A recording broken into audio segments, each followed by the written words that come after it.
We're back. It's time. More Battle Brothers. Last we left off, we did a fight? Yes, we did a fight, okay. Wow, I mean this was just yesterday, so I have no excuse. And we defeated the Ijiraq. Hello, Bijante. Thanks for the validation on Reddit.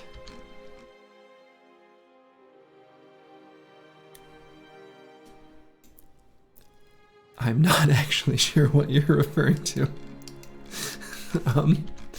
But I do occasionally go in there and comment. I don't necessarily pay attention to the usernames.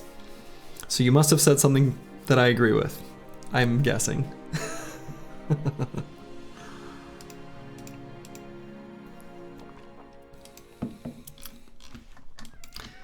So let's see, just defeated the Ijiraq. You replied to one of my comments? Oh, nice. What was it? I checked Reddit a couple times this weekend while I was like, you know, using the loo.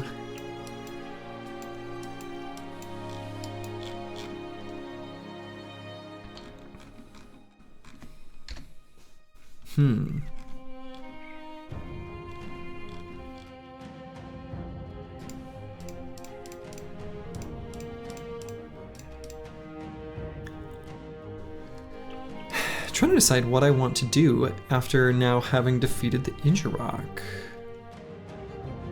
We want to craft a light padding replacement here for this armor and hand it off somewhere, which I can craft. I've still got plenty of food and tools and some amount of ammo. I guess I don't have that much food actually.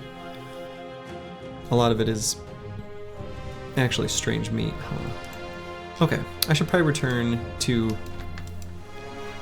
a good place to sell stuff and then sort of regroup.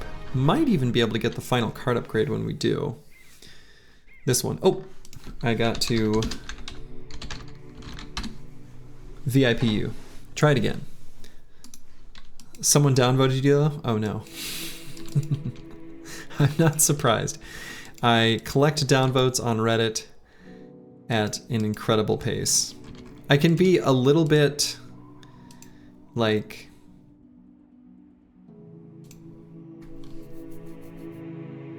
what's the word? Abrasive? That's not even quite it.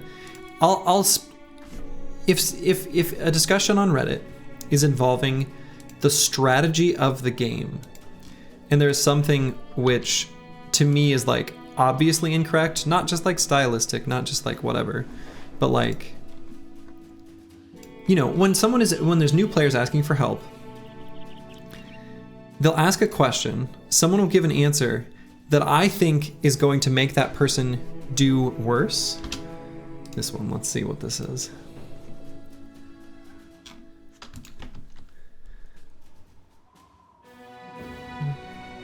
Oh yeah, I do remember this. Oh yeah, okay. Yeah, that is you.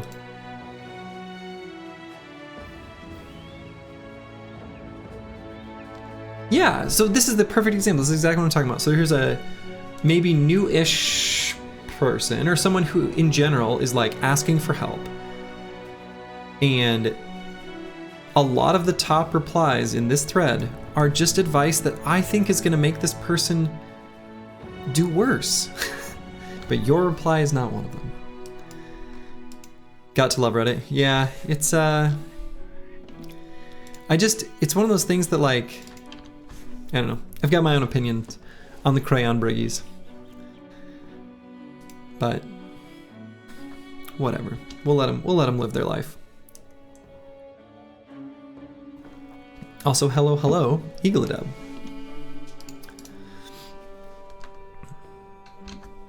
So let's see, how safely could I do this fight? Somewhat safely? Kinda safely?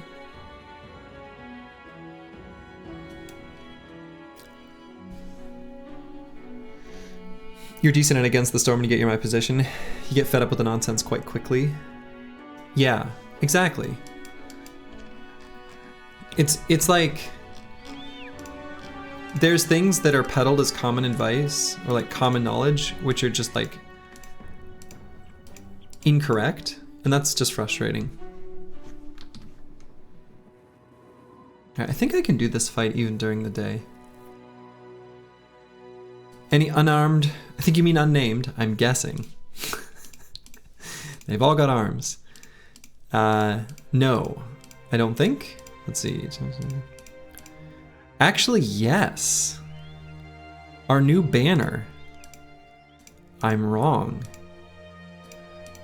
Nobody claimed the new banner. I do have a list of people for next run, but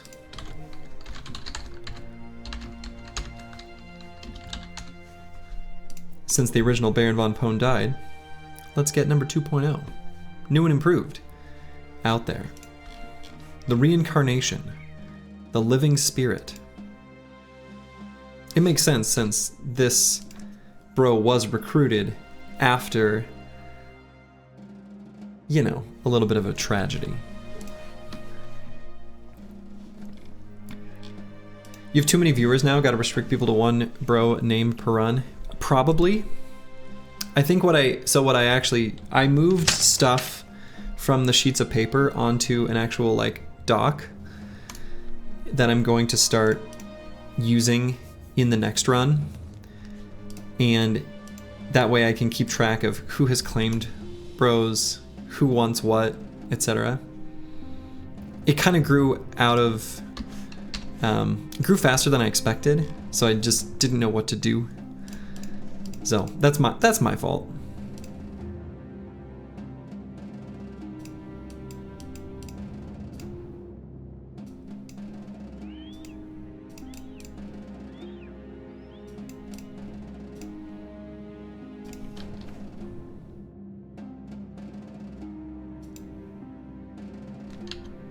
You do a channel redeem?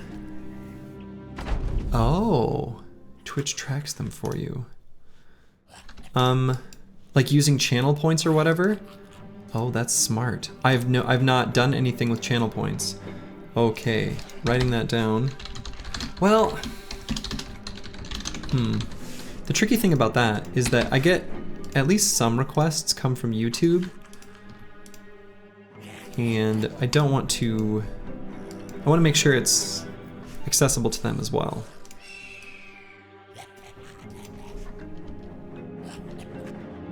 Maybe I can put those requests in manually.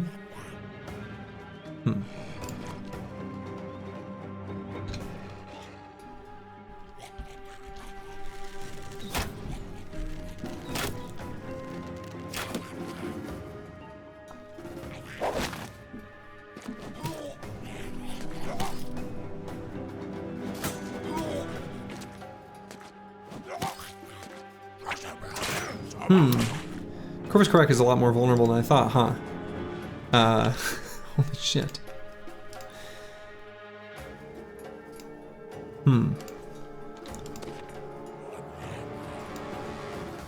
Okay.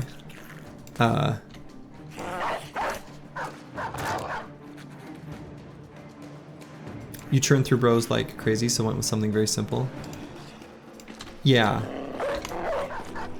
Yeah, I'm gonna need to do something to that regard.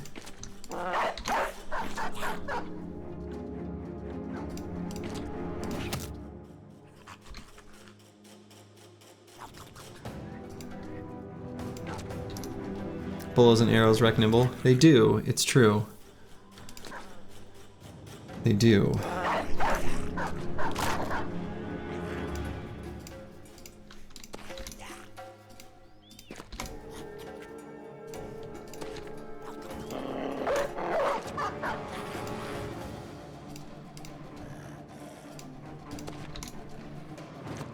Okay. I don't know what's gonna happen at the start of next turn.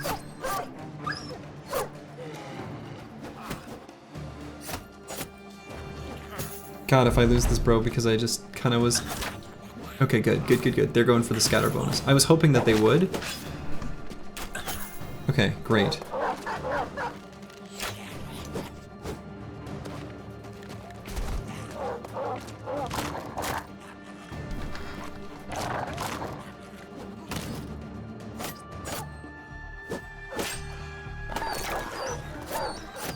Boy, a lot of dogs had to die for that, though.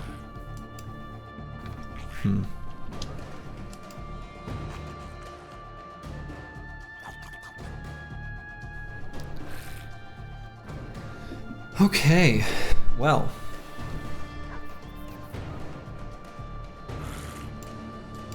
Yeah, R.I.P. doggos indeed.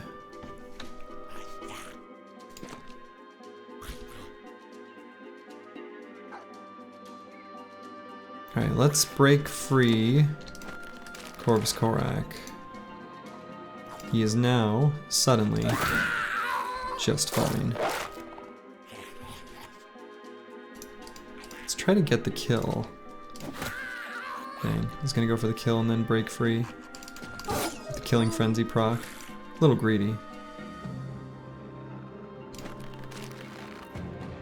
Maybe Lukey Dukin can do it. There we go. There we go.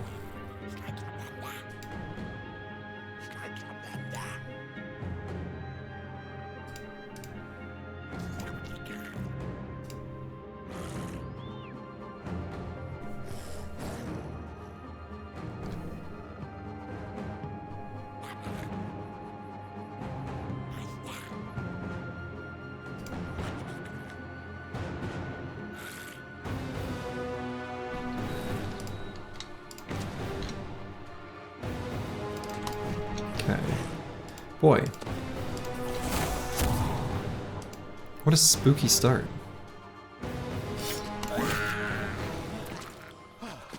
Okay, I need to make sure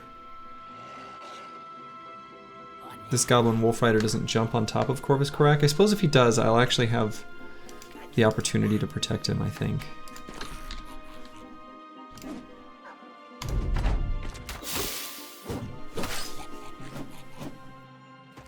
A lot of dogs will need to replace. And we made a lot of enemy units confident in doing so.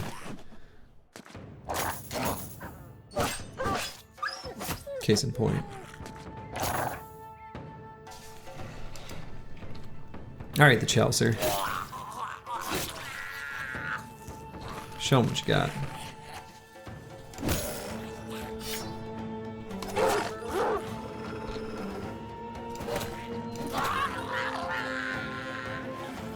Nice.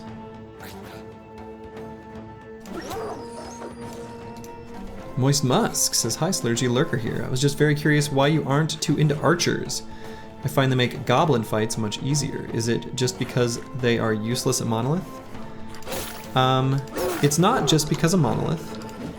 I find them to be not all that useful against goblins either. Goblins have anticipation, and so the chance to hit against goblins is going to be very, very poor.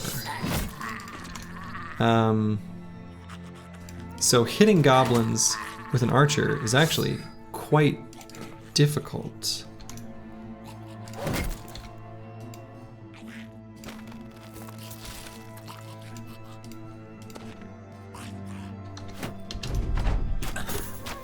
So their DPS is just not that good. The damage is not the only problem, but also hit chance. I would say they are particularly bad against goblins. It's much better than you think, and a good archer getting headshots can kill 2 to 3 in the first round. Yeah, but I mean, having used plenty of archers in this game, believe me, I understand the appeal to want them to be good, and it's not like they're so bad that they're unusable, but they are less effective. They just are.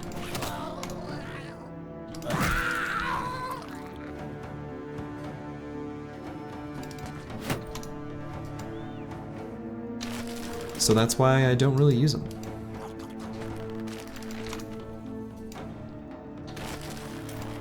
I am, in most games, an archer stan.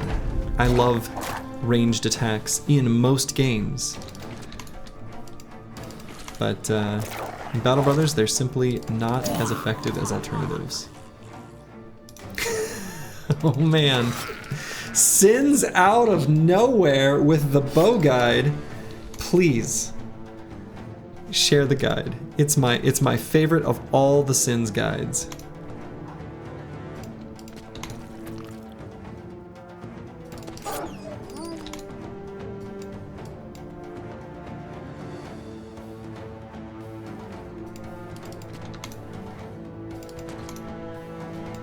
Yep, everything everyone else is saying is on the mark.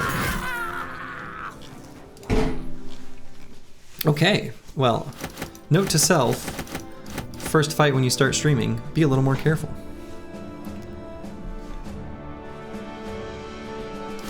Yeah, I mean, there are many ways to achieve success in this game.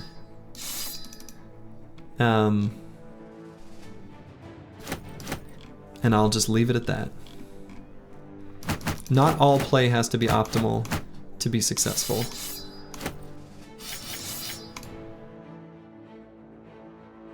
But Sins' bow guide is probably that's actually the perfect guide.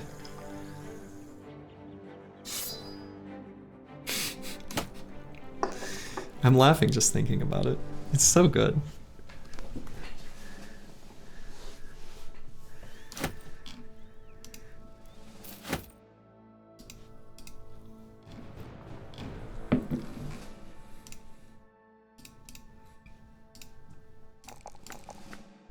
Okay.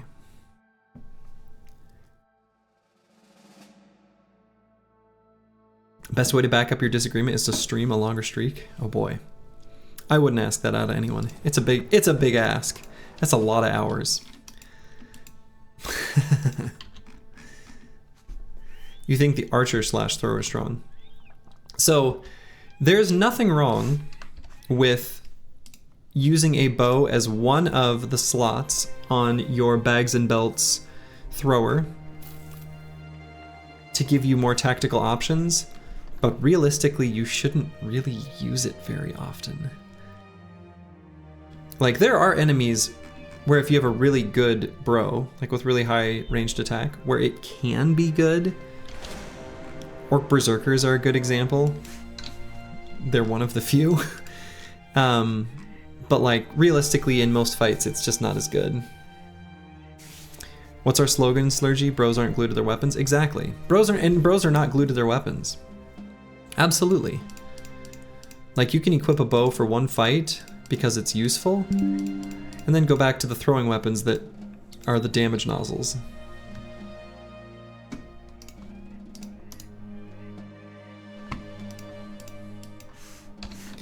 Alright, so we got another little orc camp here. We'll go ahead and break that up.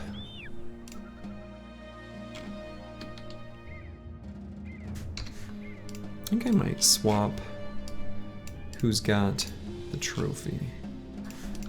Oh yeah, and then I guess I'll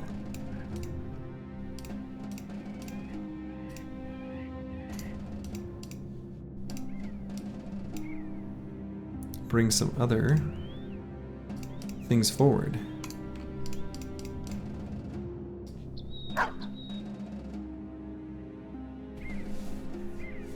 Bros should not be glued to shields either. Shield / one-handers against goblins simplifies the fights a lot too. True. Shields are useful against goblins. I'd agree with that.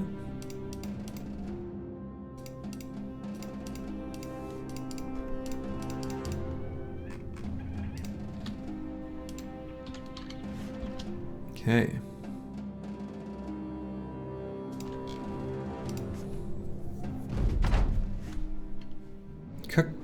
Actually, I'll wait. I'll wait on the caca.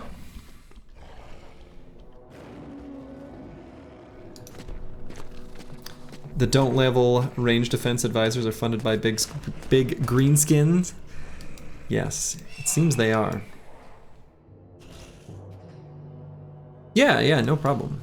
There are, like I said, actually I wouldn't even say I have a system that works exactly, in that, at least in this series, I have made an attempt to show a variety of different builds and playstyles obviously with bias towards the things I enjoy or that I think are good. Like, you're gonna see a lot more spears here than anywhere else, and that's fine.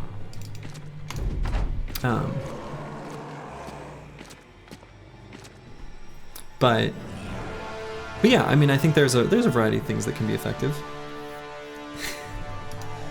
Soji isn't an RDF enjoyer. Never seen him click RDF. That's not. I've clicked it like 12 times this particular run. We had a banner who was level 11 that died, who leveled RDF almost every single level. Maybe not 11 times. Maybe not even 10, but probably 8 or 9.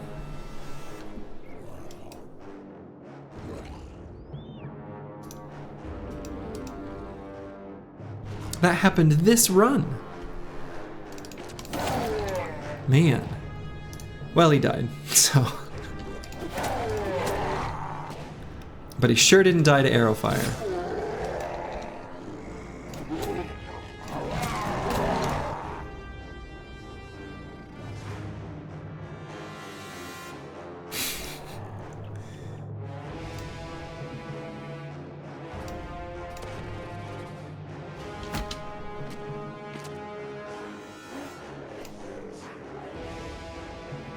Where's your shield, Mr. Orc Warrior? What are you double gripping for?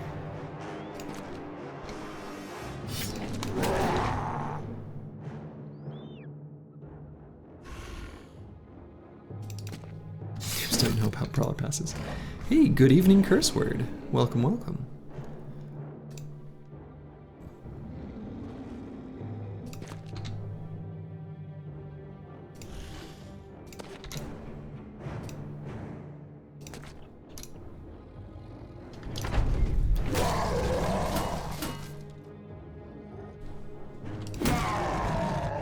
Everybody avert your eyes. Sins don't watch. You saw nothing.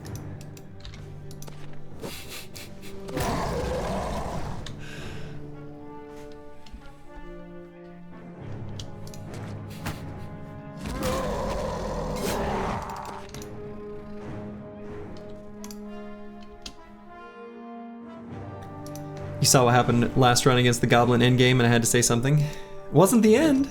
We lived on. Yeah, that fight was unfortunate.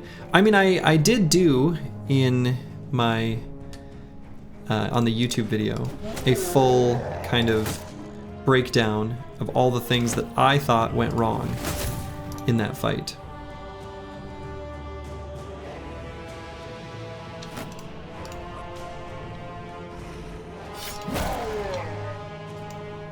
And a lot did go wrong. Make no mistake. This run looks very won. It is. It is.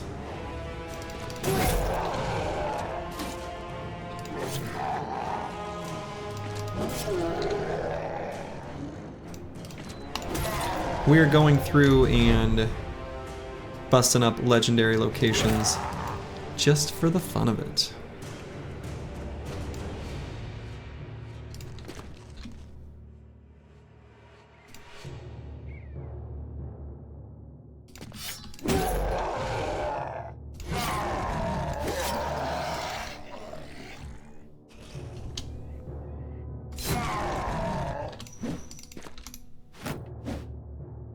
You retreated in Gob City this run as well. I mean, yeah. So maybe this was absolutely a shocker to me. If an enemy attacks you while you are hovering over Goblin City, it will just trigger the Goblin City fight. Like, or not hovering over, like while you're there, while, you know, that would be in reinforcement range. That was a shocker to me. Gob City has some weird quirks. Yeah, I did not know that one.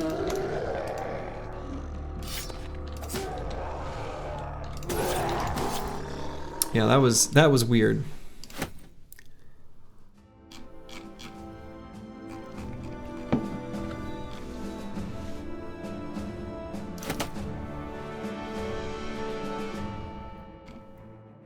All right, we'll eliminate some of the cheap items.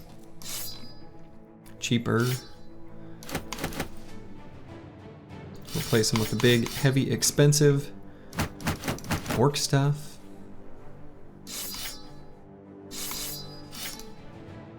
That will be good enough. Gob City generates patrols too. True, it does do that. I've seen that. I've seen it generate patrols. Yes, and Goblin City was not unlocked. And then there was just a random... yeah. Random fight to be had there. It was very strange. Alright. Baron von Pone 2.0.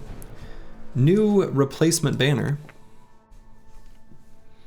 Who is going to be one to stand on the front line. This one also, I've been clicking this button. Let the record state. He's just not there yet. We're getting there. Planned on putting him in front against Goblin City in particular, since his other stats are kind of middling. Idurok Helm no shirt. Sans. Yeah. Yeah. Yeah, so he has such a large pile of health that going to 47% nimble, we're gonna give him some sort of shirt. Right? So at 47% nimble,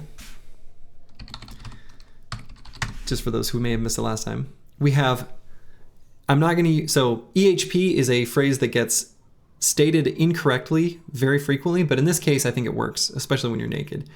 260. If I had a regular nimble set, I would have 305.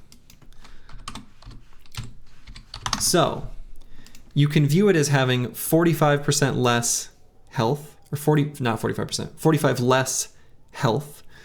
But if that damage doesn't come all hard and fast at once, then if you're able to shield wall, keep it away, and be incredibly defensive, my thought is you can make up for it. Does he have pants on? Who knows? He heals to full after every battle though, which is kind of sweet. Like it's been really nice to have him heal in full. So we'll give him a leather tunic. We'll even put an attachment on it.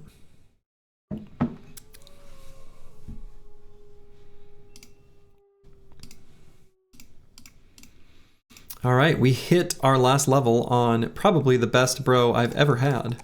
That's not even true. We had one last run that was quite possibly even more insane. And on this bro, we are going to give him an armor. We're going to give him the infamous Gilder's Shining Ward with light padding replacement, which will bring it down to 12 maximum fatigue. And so that plus this helmet will be his nimble setup. So the sky's the limit. This guy, he can do whatever he wants.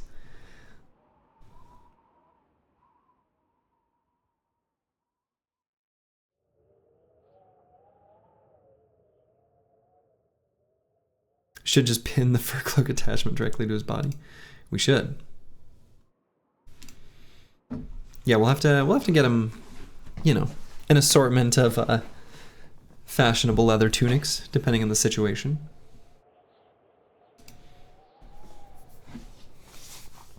But yeah, the Chaucer here, I mean, we've got 2 whole perks in like gifted for secondary stats. I mean, 104 melee skill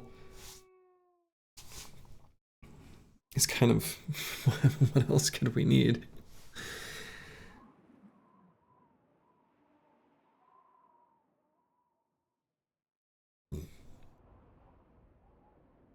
I mean, I guess I could get Fort Mind just so he's more resistant to mind control type effects or resolve effects.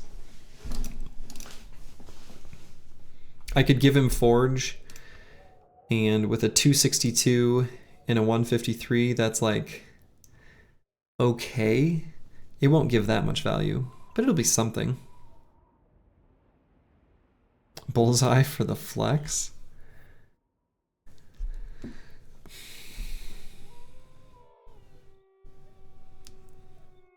That seems a little excessive.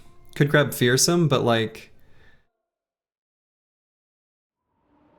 I'm not a big fan of Fearsome on a cleaver bro, since I'm often like waiting and having him go in and finish off enemies.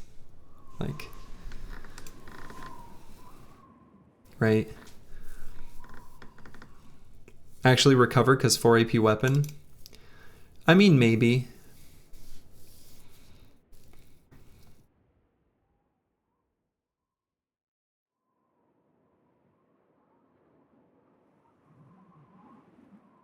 $78 fatigue.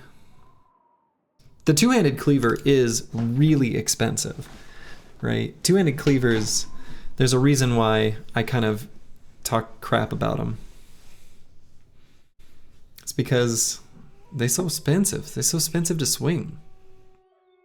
Yeah, the blue skip turn button. Basically.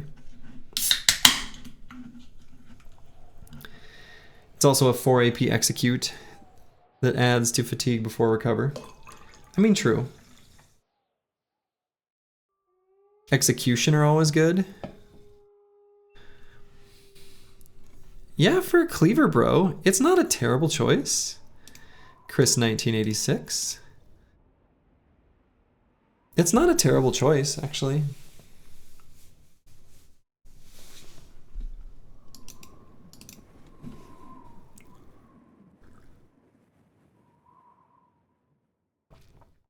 Exit not applying to bleeds makes it low value.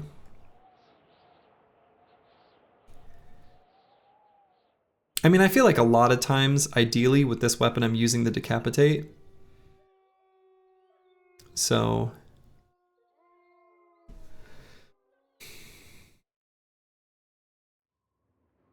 Or Executioner Brawny. Ooh, definitely. I think you must mean something other than Brawny. We've already got Pathfinder. One of the few weapons where you like recover. I don't know, I did a... I think I had a bro with even an... It might have even been an orc cleaver, I can't remember. It was a few runs ago. I ran a cleaver bro, and we took recover, and I tracked in the bottom left times used recover. And I think by the end of the run, the count was up to 2 or 3, but only once was it actually relevant to the battle. Backstabber is viable. With 104 melee skill, it's actually, I mean, honestly, it's probably better than a lot of the suggestions we're saying. You'll throw out Overwhelm. Really could have used it versus the Glads. I mean, the Glads were faster than me. And this bro wasn't in that fight. So no. Also the... Like Lindworms? Oh, I mean, this guy's... Overwhelm is a tool for Lindworms, but... Yeah. Yeah, this bro would have destroyed the Glads. Though he was much lower level in that... at that moment. Maybe not much lower, but lower. I think I've decided. I'm actually just gonna grab Gifted, and I might even ignore melee skill. Give him a little more hit points. And you meant Steel Brow? An Executioner. Oh no, definitely not Steel Brow. Steel Brow is absolutely a utter waste on any nimble bro. It is like piddly value. You'll see I don't even take Steel Brow. I don't take Steel Brow on almost anyone. I think it's a fine perk on Forged Bros. I just usually do 9 instead and consider that good enough.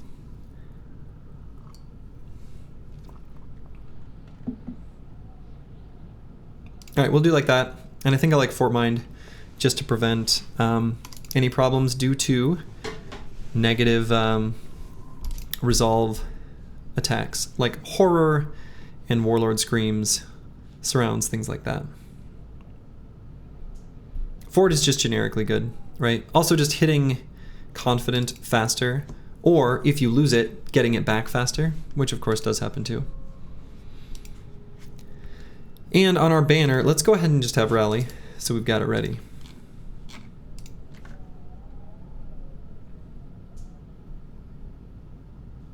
And we'll go ahead and quick bust this little Gobbo camp while we continue making our way back to civilization.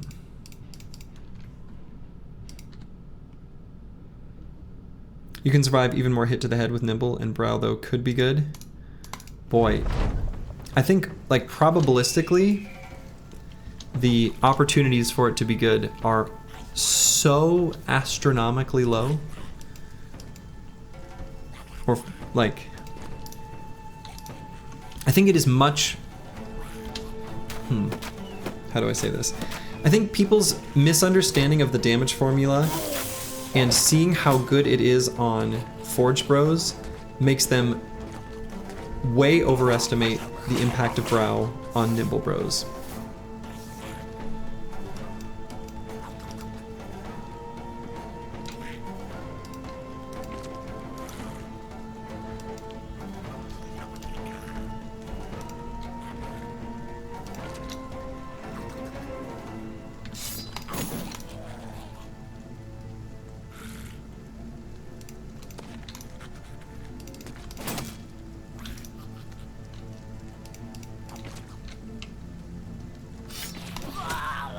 Go. Now I can claim this high ground spot. How about next run we do a no shirt run? Didn't I want to say that Feeding Friendly, didn't he do one of those? I want to say he did. Like Naked Cultists or something? I didn't actually watch any of it, but I saw that it existed. Okay, yeah. That's content for the only bros again. Not quite lethal.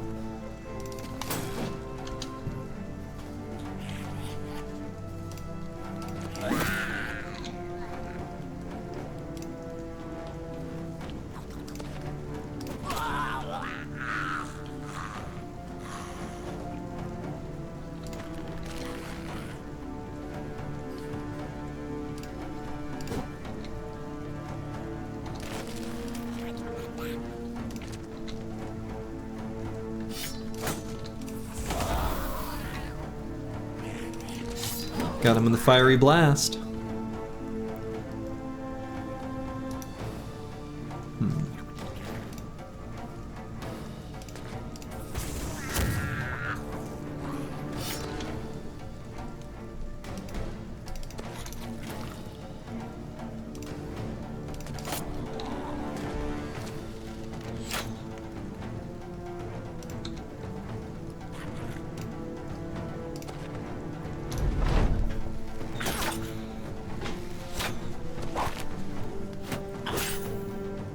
Oh, cute little goblins. This might be, this might be enough for us to get the goblin trinket, actually. Have to look to be sure. But this might have gotten us there.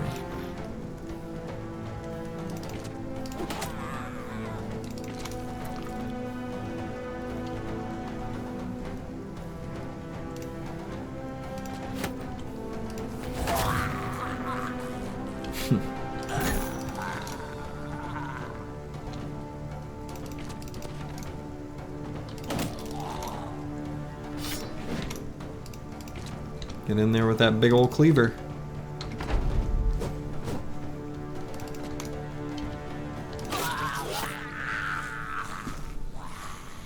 Brow plus Nimble offers a great fashion option. True. That's true. When you can wear the noble mail or whatever the hell it's called.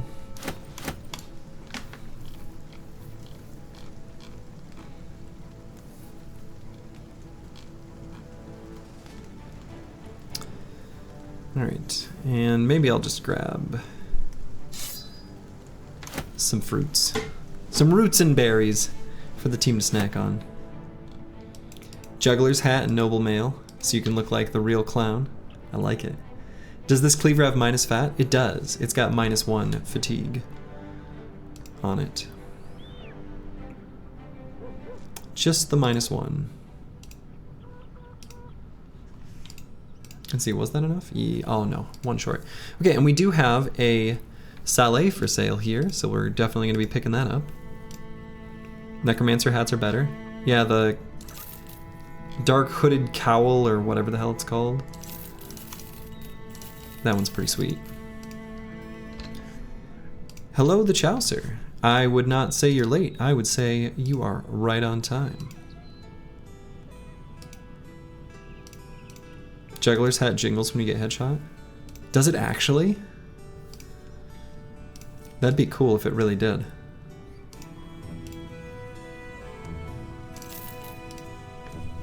Oh my god, it does? That's incredible. That's wonderful, in fact.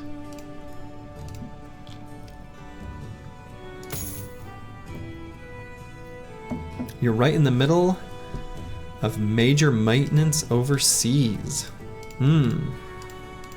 Oh man.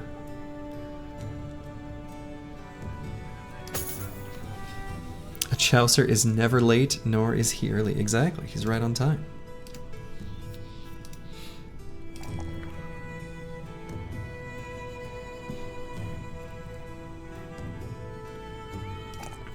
Let's press that button. Wait, Corvus Korak can get shot out by some goblins a little better. Mortimer Drock, go right down the line. Okay. Head to Norstead, sell some stuff. See if maybe that can be enough to get us our final card upgrade. Not sure if it will. What's our plan for this session? Our plan is to see if we can find the stone circle, or the witch's hut, or the library, and possibly do, well, not the stone, not Kraken, not for a little while. Hopefully I'll be able to fit him in before day 150. That's the plan. Crack into Oblivion Pot. It'd be fun. I do actually have 2 of the harder components to get in the Heart of the Forest and the Poisoned Apple, and I'm gonna hang on to them on the off chance that we get to do that. I just think that'd be fun to fit in to our little 150 day window. If we find the library, we can just do it. My plan is to do the library here in the relatively near future of this run. So what I think the plan will be after selling stuff in Norstead, I think it will be to mow the lawn, carve out a little extra section of unknown territory off of this blob, make our way down to Tarwa, and then I suppose explore the desert. There's a few little pieces where I'd be really annoyed if that's where the library was, and it certainly could be, like way over here, but I think I'll probably focus on exploring this little chunk here and seeing if we can find it there in those 2 little contiguous blobs. And that's kind of what I'm thinking. We have a cute little named rondelle with a damage roll. Could help us daggering down armors, which we might still do some armor daggering. There's a few things that it'd be nice to have. We need some better forged armors still, actually. So we also need to do some crafting with some of our components.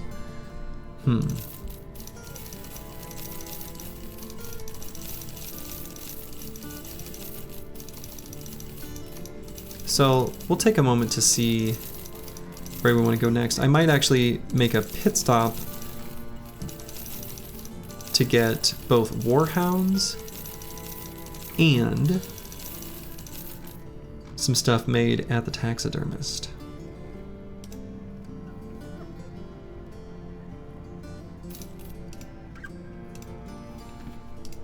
Okay, let's see what this contract is. Deliver stuff to Gerheim. See, that we might actually do. We'll go down to this taxidermist. And do I want to go to Eiderswald for dogs? I suppose I do. If I want to be able to do more goblin fights in library, I probably should get some more dogs, so we'll do that. What would you Oblivion pot a bro into? I have no idea.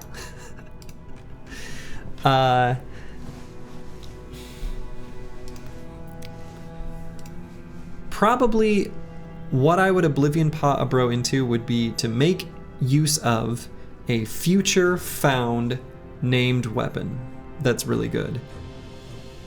That's my most likely guess if we did that. Otherwise, you know, all the bros are fine. I mean, XGI 8 would be, you know, maybe one if we found a fancy named item. We could give it to him. Use the Oblivion pot, erase this, start over. He's probably the most blank slate-ish. Rando dude lurking in chat would be another great option for that. You just give it to a Battleforged tank like a casual. I mean, yeah, it doesn't really matter.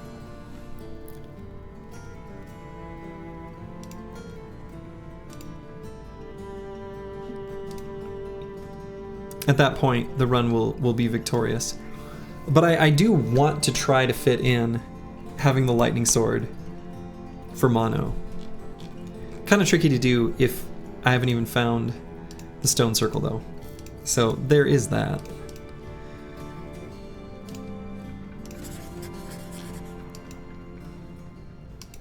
All right.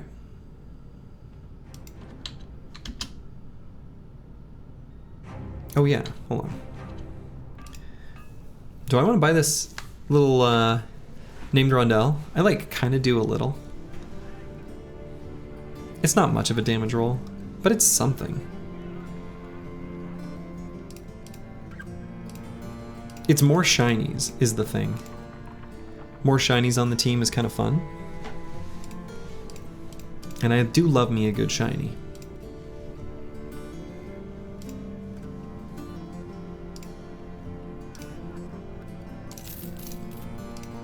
Yeah, there could be opportunities still to dagger down some knights, especially even just for the decorated full helms, which we would really still want, like actually want quite badly, because our helmet game is really, really bad. So.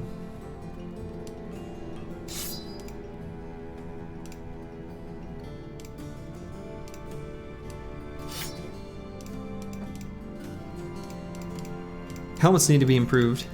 There is a noble faction that we are conveniently at war with. Could see if we could find them.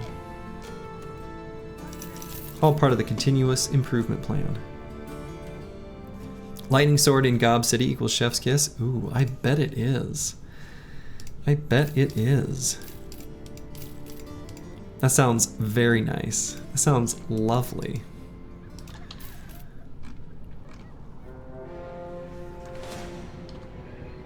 We got some orc marauders here. Cute. Go and fight those. Good heavens, would you look at the time? Exactly. That's exactly the kind of thing I've got in mind.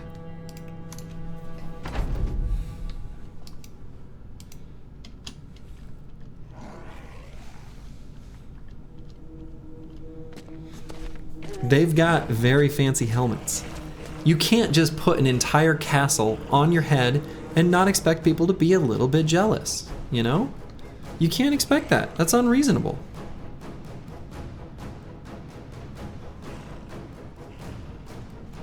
Alright, do I let them charge into me just so I can hold those high ground hexes? Is that stupid? It's like a small amount of dumb.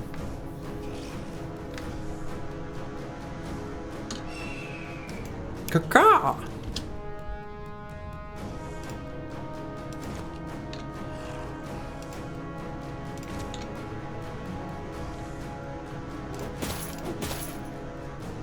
Come on, hit him in the head. He's not wearing any headgear.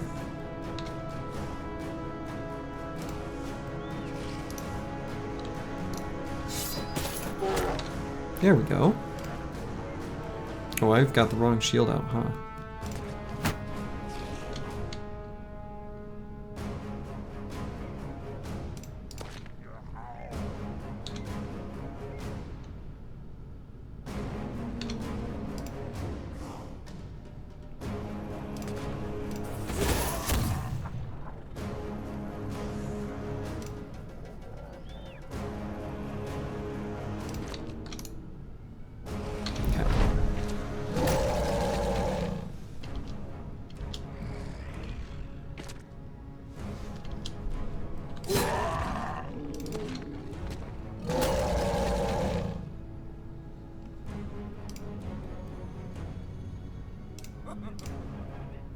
You guys smell weird.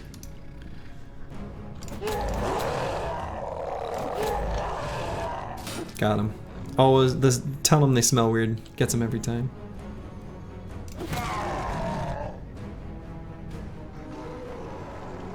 Let's wait there, actually. Maybe an opportunity to do a gun blast that I want to do.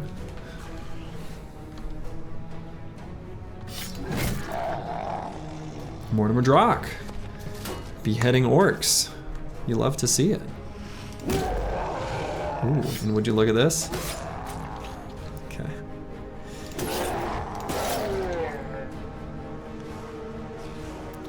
Does taunt prevent warriors pushing? I believe so.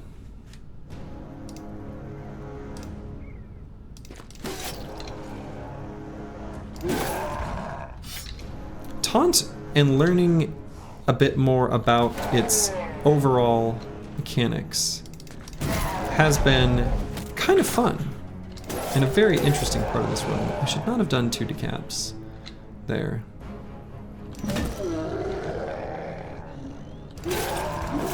Should do like that and just the one.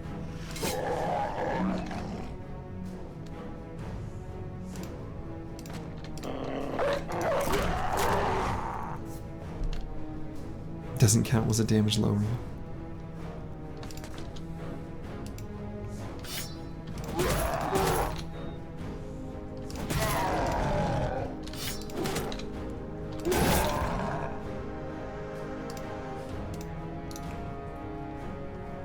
I wonder if I taunt, so here's another question. If I taunt here, oh no, he can't. I was gonna say, will he push through just to get to me, but now that I take even just a half a minute to figure that out, he can't get to me. What if I do this? No, he still can't.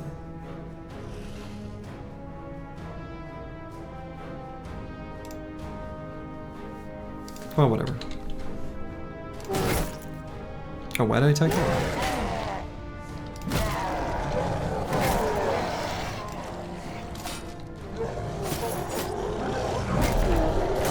Taunt plus footwork plus rotate plus bullseye spearman next run.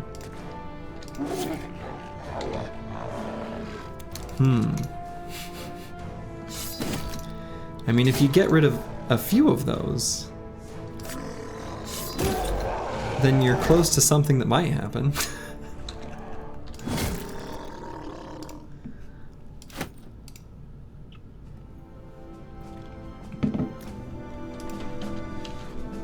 Actually, when the anatomist run comes along,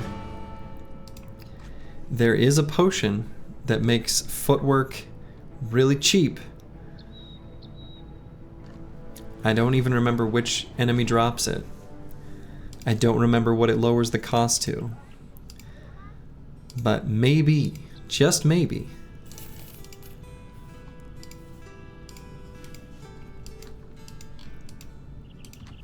I'll spec footwork in that particular run. I would say odds are good that I will. The main problem with it is just the cost, right? And the fact that, like, why are you running away? Kill the enemy, you know? Why run when you can fight? See, what I want to find is an army like this, but from House Niedergard, right? Sir Starkwort, who knows what he's got? I want it. But we're not gonna betray this house. They're way too useful for us. Okay, let's take a look at this contract. Hunt down what terrorizes. If it was fight on holds, I think we might. I don't know that I'll bother with any beast fights. Let's see.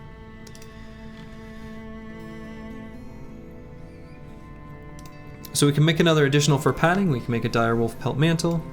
We can make the light padding replacement. We'll definitely do that one. We'll definitely be doing this one. We'll definitely be doing this one. We will definitely make a couple of those. Why do you run when you could fight while playing deserters? Touche. Touche. Oh, and something else we need. One moment. Dang it.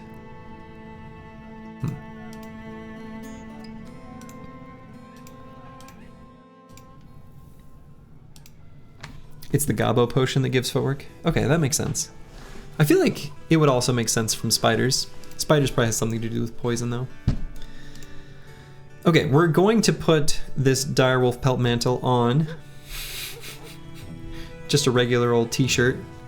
But first we gotta find the best of t-shirts. And just to double check myself,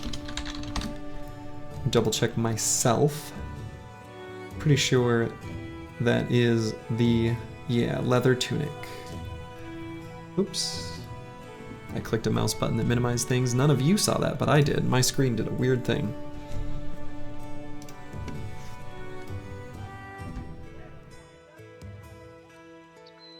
The Chaucer has wrapped up his overseas maintenance. You love to see it. Okay.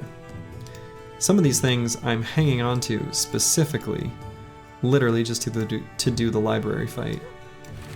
So it'll be nice to free up those slots in some of my little mules here. Can you tell me about the Battle Bros Discord? How is it? Discord is banned in your country? Discord is banned in Turkey? Sorry, that's weird. Feels weird to me anyway. I don't know, it's fine. You're not missing out on that much. It's better than the Reddit. Way better than the Reddit. Much, much better than the Reddit. There's good people there, actually. I shouldn't say you're not missing out on much. There's definitely good people there.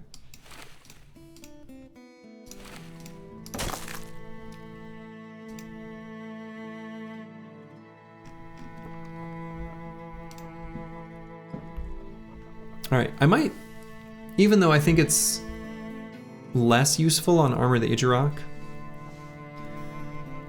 I'll probably put an additional fur padding on Armor the Age of Rock here. And then we'll get another additional fur padding in reserve for the, like a forged piece we find. Direwolf pelt mantle will be for a leather tunic. Because Slurgy can't help himself. And then, yeah, I think that'll be that. So we're gonna head to Eidersvold here, real quick. Buy a bunch of dogs. Oh my. The Chaucer is bothering the locals.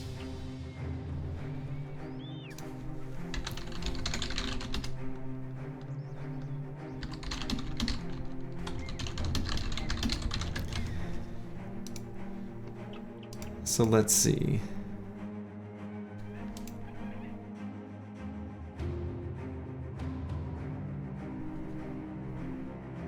Yeah, I think the best one is I don't have time for this. Yeah. We'll lose some reputation and relations with the town. That's fine. But the Chaucer is eager. He's ready to do what he wants.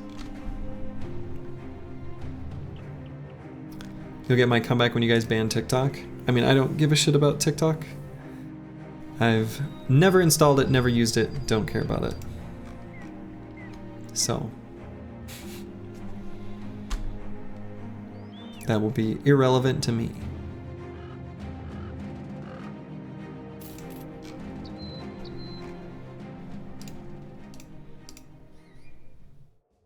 Okay, that's way too far away.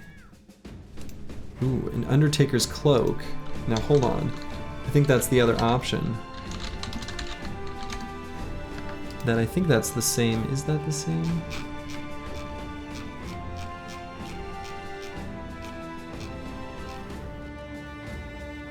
Or Undertaker's Apron? Is that what that is? That might not be that. That might be something else. Yeah, I think this is the Wanderer's Vest.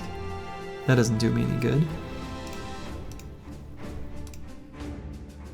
Here we go. A leather tunic. Go ahead and pick up one of those. We will put the leather tunic on Corvus Corak, throw a direwolf pelt mantle on top of it, and boom. He's not naked anymore. He's fashionable.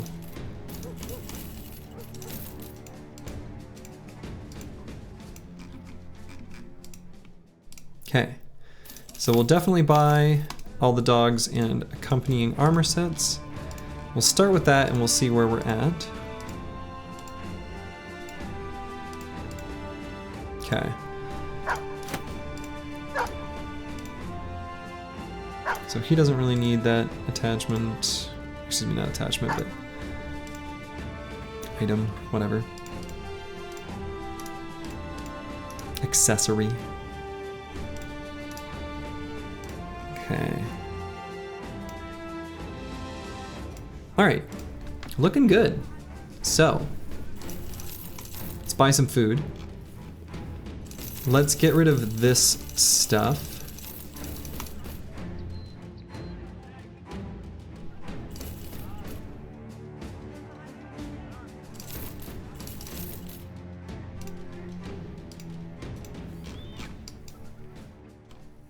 And here's what I'm thinking. I'm gonna mow the lawn a little more. We're gonna explore some of this area. But let's see if there's some noble armies to pick on from House Niedergard. What would be my best way? Probably getting close to Hohenfeste. I don't think they have any large towns.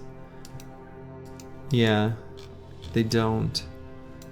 I don't think. So I guess I'll head down to this sort of crossroads and then we'll go down there and then I guess we can, I don't know, carve out a section of this little area.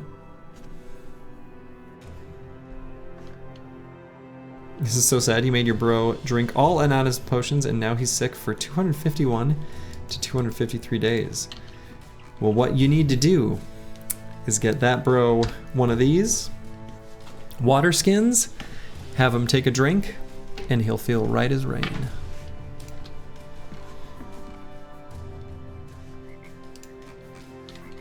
Then there will be nothing to worry about. He won't be sick at all.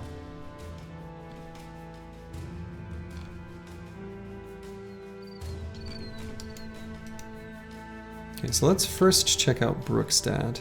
See if maybe they have a noble army that can come out of there. Or that's wandering around. Possibly. Hello, Giant Spruce. How's it going?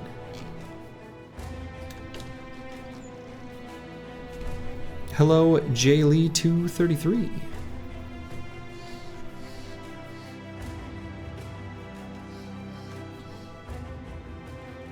Catching up on the VODs and just saw you hire curse word. Yeah. What a grass-fed Chad. Oh my god. Yeah. He is a monster.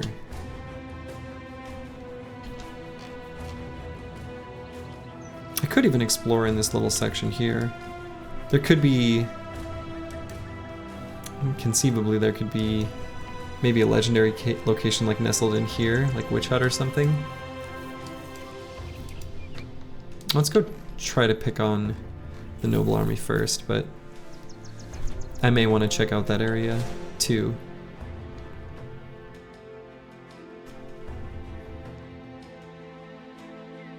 He's a thrower, cleaver, duelist. Pretty alright sellsword with 3 stars in both melee attack and ranged attack. Hell yeah. Beautiful. Let's see. I don't really want to fight them in the forest, so I won't. Let's keep the company at their tip-top shape for a big fight against a noble army. Big fight against a noble army. Northern soldiers recently passed through here? Okay, maybe. Let's see what those are.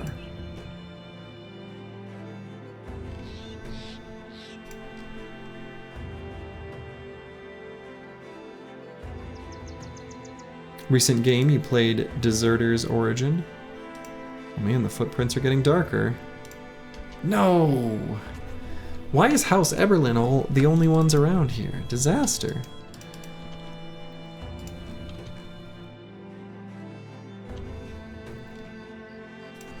Where the hell is this noble house's armies?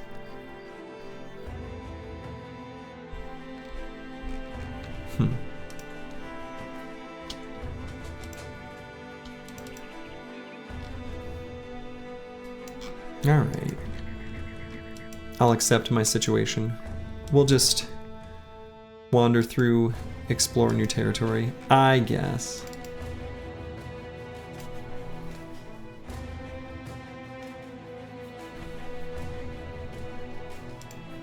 I guess. Take a peek on one of these little mountaintops. Okay, just a whole lot of nothing.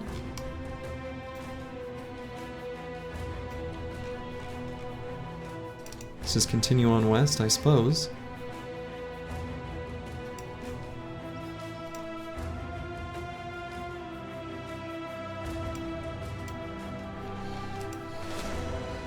Okay, here's a random briggy camp.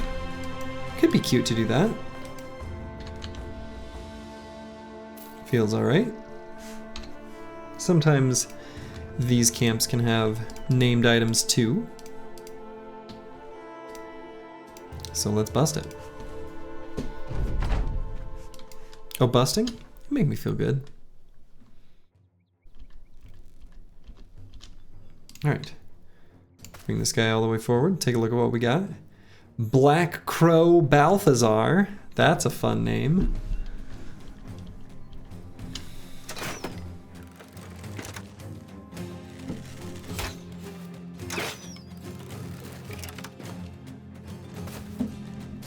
Hello, Grib 322. We have Jaylee 233 and Grib 322. That's fun. Oh yeah, he does have the Pogart facial expression. Hello, Sapka Spirez.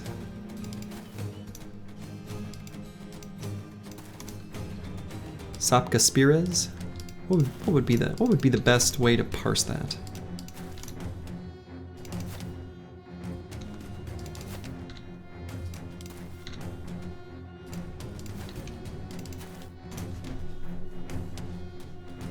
Brigand Camp has low rate to have named items, always 1 to 9%.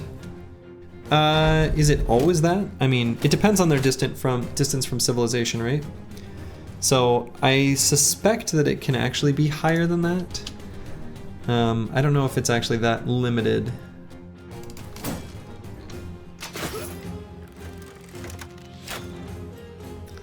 Sapkas Pires. I see. Okay, fair enough. I'm sure I didn't pronounce it right either.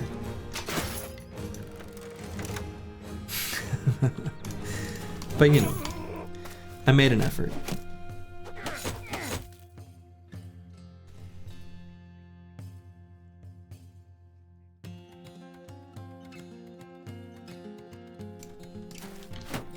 Hungarian. Ooh, that's fun.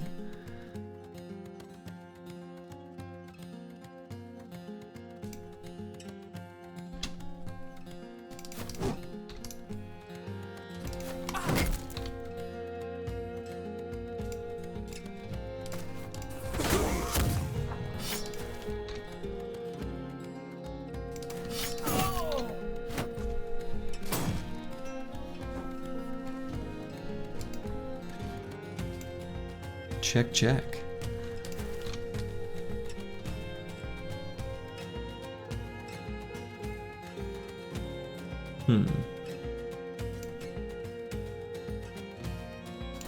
Guess I'll just put the Chaucer right there. Looky dookie, show them what you got. XGI 8. Fortunately, just gonna have to stab with the poke and stick. Can't use his beloved flail.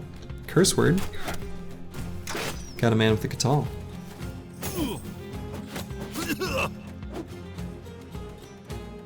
Sapkas means hated, I'm assuming, and Pires is an imaginary group that a polling company created measuring how much Hungarians hate other groups of people. Apparently a lot, even if they don't exist. Oh my.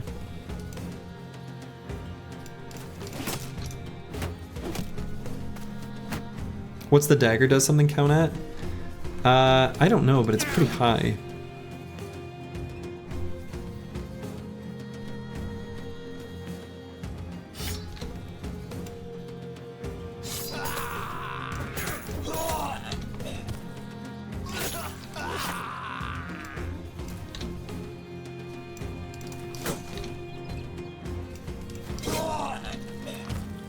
And suddenly, most of the enemies are fleeing or dead. Which I would expect from Briggies at this point in the run. Pijante means no shower in the winter. Oh my god, not this again. Isn't that like the most delightful time to shower? See, if you're from like a warm-ish climate, you'll never get it. You'll never know.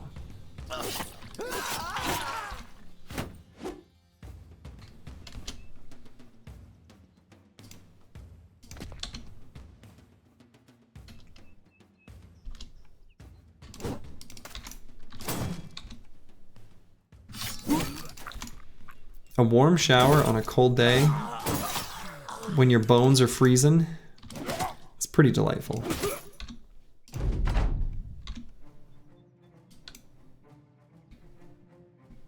Showers OP? Absolutely.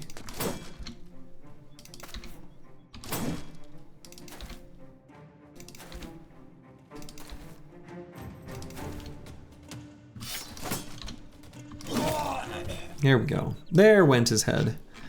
No fancy named item. Nothing of note here in this little loot table. Just random treasures. So, yeah, I guess I'm gonna carve around the bottom and loop through, I suppose. Unless I see a mountain. Yeah, then we'll just hop on one of those.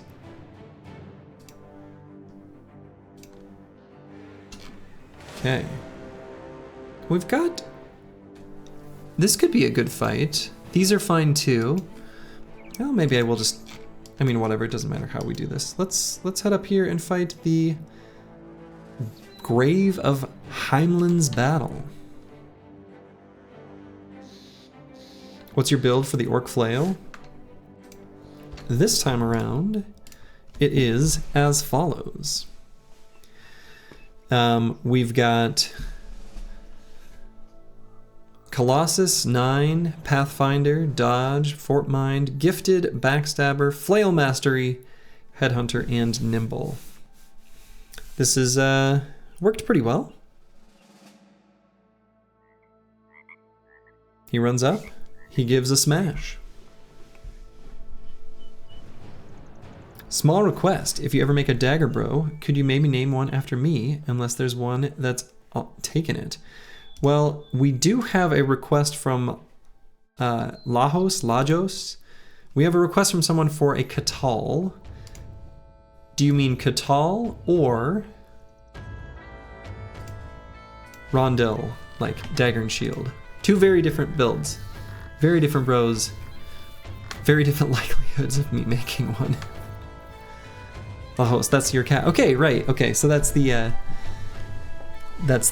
request in the queue. Though he did say sword or dagger, if I recall correctly.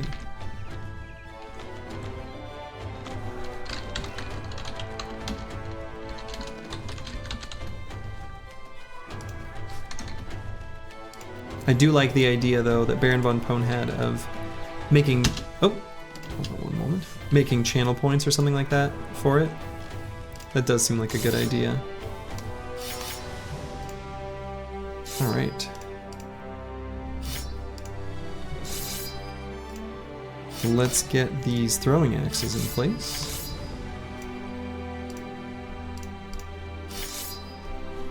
His claws are very sharp. Nice. Either one, you want to be a bro to dagger thy enemy. Love it. Okay. Noted. Both noted.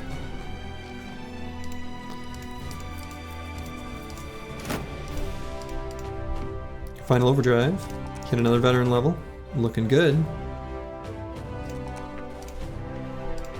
Final overdrive has been kind of a stalwart mainstay of the squad.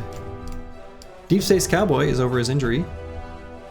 We can bring this oversized pummeler back into the fray. I think the last time he got an injury, it was actually to Ancient Dead in a fight much like this.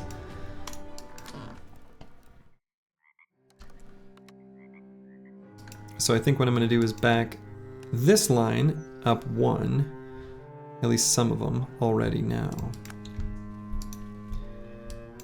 Hey Slurchy, did you ever use Fame's reroll trick? I don't actually know what that is.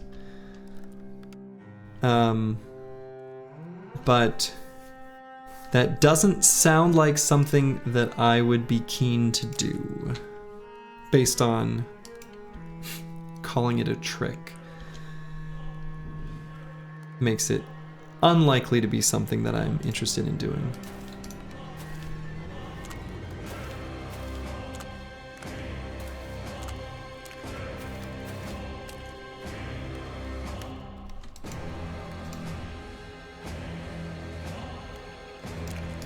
There are caravans for there are donkeys for caravans and goblin wolf riders. Where are the horses and cavalry use? You know, they do actually reference it. They reference horses in the lore, and in fact you can race a horse. But you never see him on the battlefield.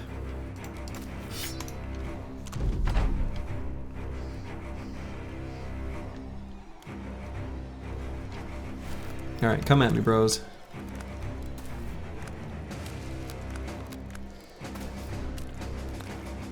Okay.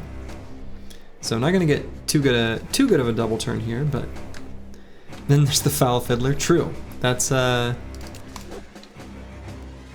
thing too. True, true, true.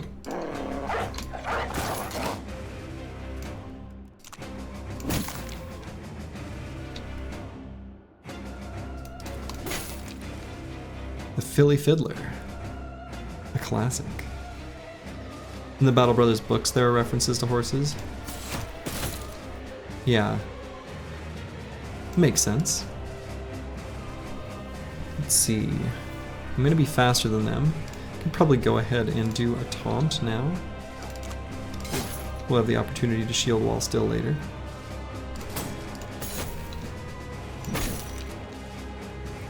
Hit him in the head, didn't quite get him.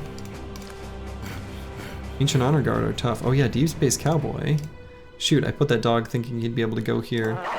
That's a whoops. Ancient Honor Guard, they don't mess around.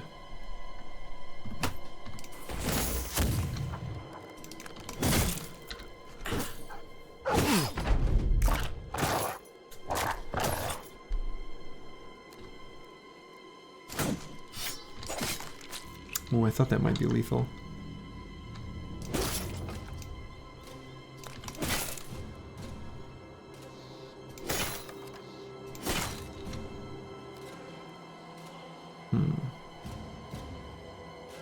Guess it's hard to ride him without legs. suppose that's true. Okay, so...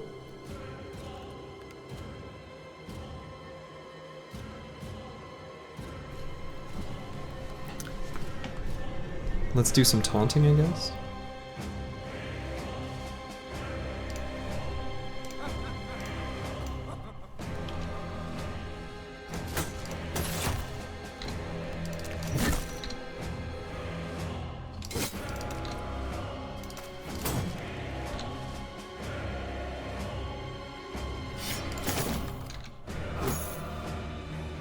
I suppose the taunt just has to include that target, huh?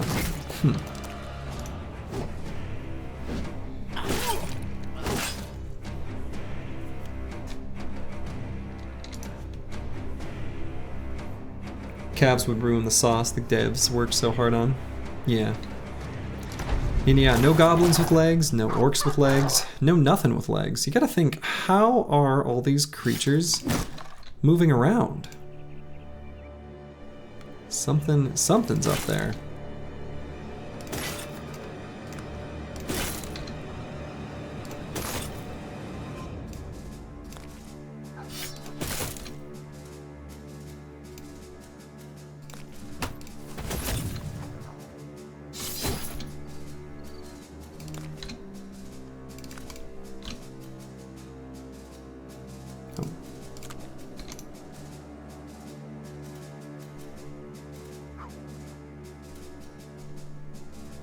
They tried it in earlier versions? Did they really?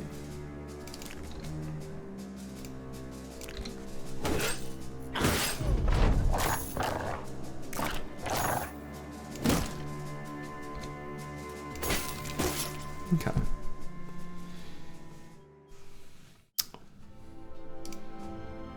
No fancy named items, but decent gear to sell.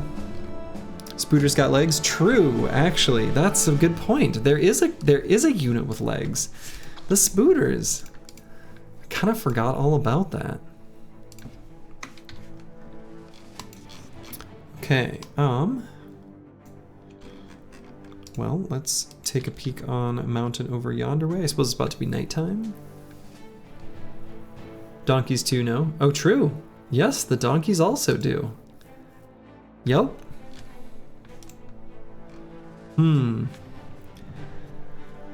There's probably even more than that.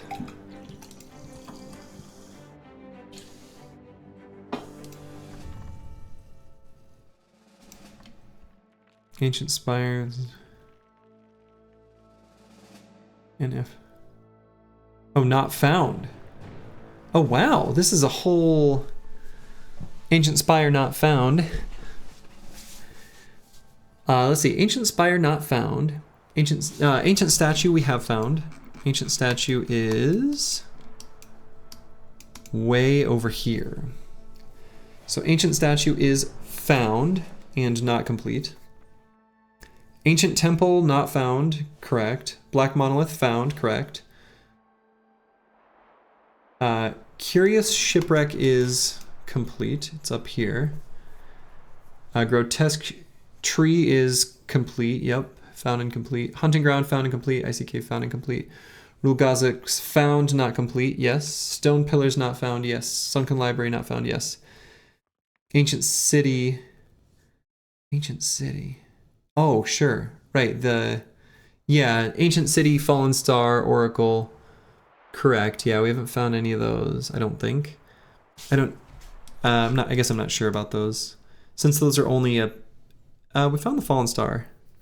Since those are only for the Holy War, I don't tend to track those too closely.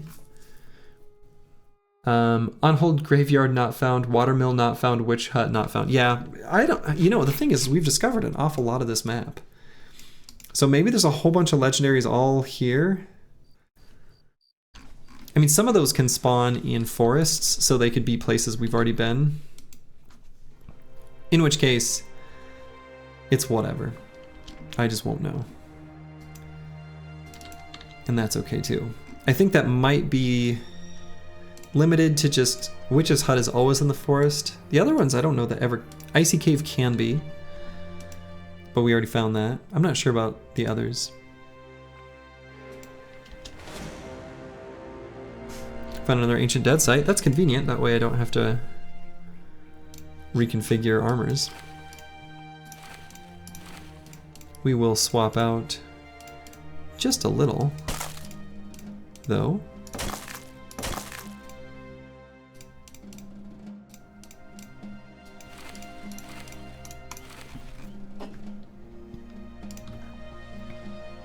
Let's go ahead and do this ancient burial site.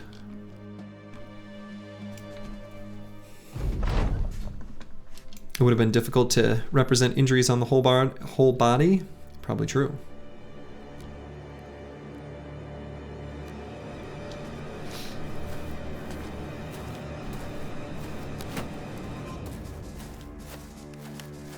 Isn't the library always in the desert? Yes. Yes. Library is indeed always in the desert. That one we can count on.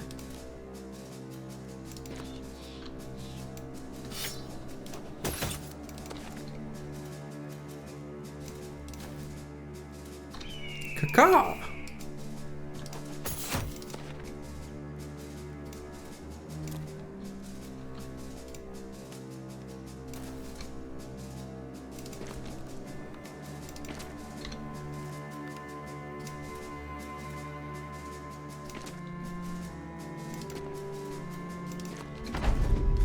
Okay, come at me, bros.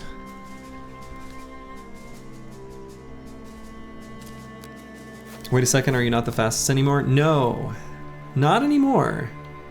There's a couple that are faster, but I think it'll be okay. We gave you some.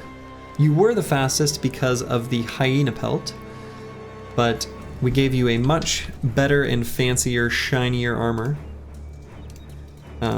Which has slowed you down a little, but that's okay. I think the extra defenses will make up for it. Good night, Bajante.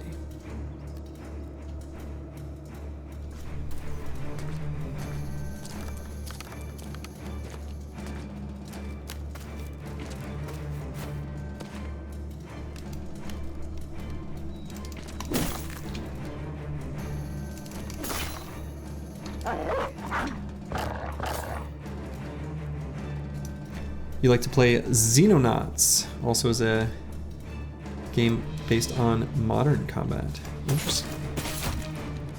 Not one I'm too familiar with. There's a lot of games out there. It is truly a blessed day and age to be a gamer. There are so many great games. So many. There really are. It's insane. It's the XCOM clone? Gotcha.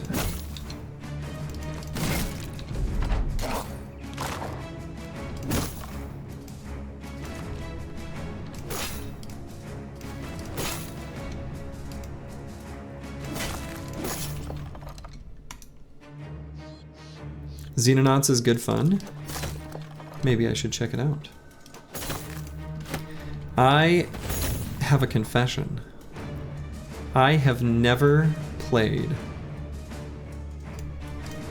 XCOM. The overlap in, interest between a game like Battle Brothers and a game like XCOM is very, very, very high. I know this. I have to imagine it probably is up my alley. But I've never played it.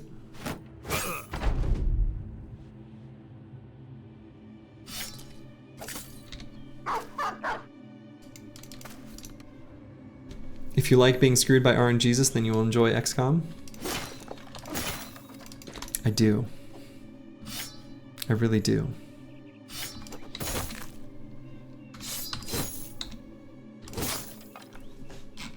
All right, that was a simple, easy fight. Oh my God. all this talk about needing to fight House Niedergard to find some decorated full helms so that we could get some forge helmets. We don't need to do that anymore. We don't need to do that anymore. Xenonauts is like XCOM, but with less old-timey jank. Maybe I should try it. Man, look at these helmets. Wonderful. Wonderful. Well then, let's go ahead and hand those out. We'll go ahead and give this sort of matching set to Curseword. Bad with maps. We'll go ahead and grab Sir Magnus's heraldic helmet. Final Overdrive is still kicking butt. He's good as is. In fact, maybe I'll move him up here. God, I've got good fatigue neutrals.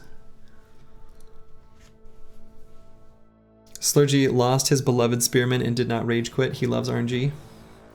Fact. There will be no rage quitting. That's not in my DNA. Couldn't do it. Even in a game like, mark your bingo cards, Dota, I tend to fight to the bitter end. For the most part. I'll say, let me rephrase. I fight to the bitter end relative to most Dota players. If I think there's a genuine chance, I will fight on.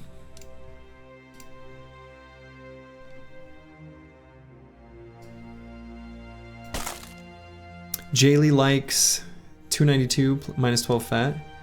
Nimble Bro can wear this one. Yeah, that is actually, truly, that is light enough for a Nimble Bro. I'm not going to do it as an example here. This would be way too high, I think. But even on a bro like the Chaucer, this could totally be an option. But in this case, put it on Curseword. He can use, he's got use for the extra fatigue.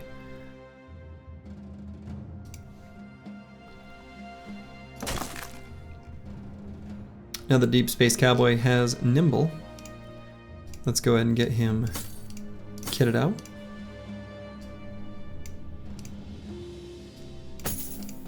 It does match his armor. Exactly. Exactly.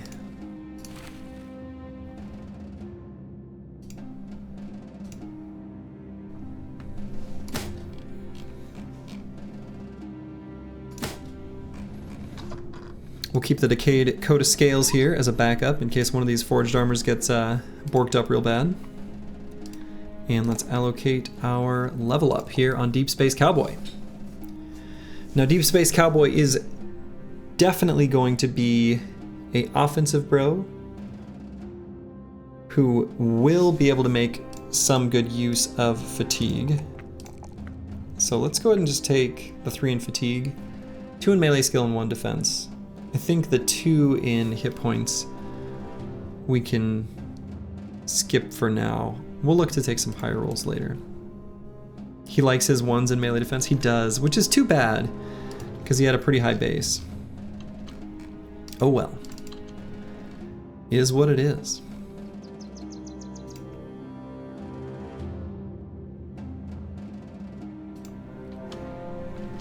More Ancient Dead. They are all over this place. Let's just keep taking them down. It's a good health HP total anyways. Yeah, it's not bad. It's not bad. More Ancient Dead. We'll fight them right as is. Don't have to reconfigure the team again. So that's nice.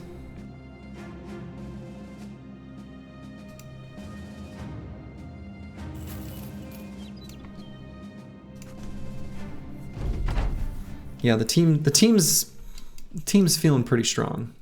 They really are.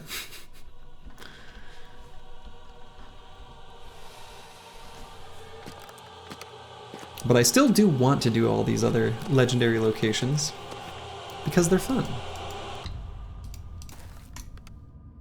You know?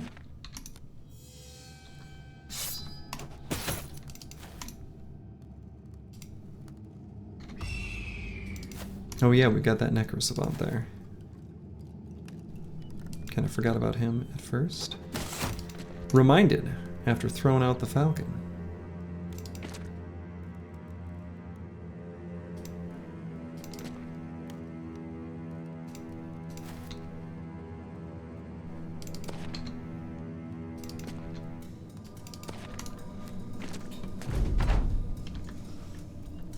Alright, Ancient Dead, get in here. Come say hi.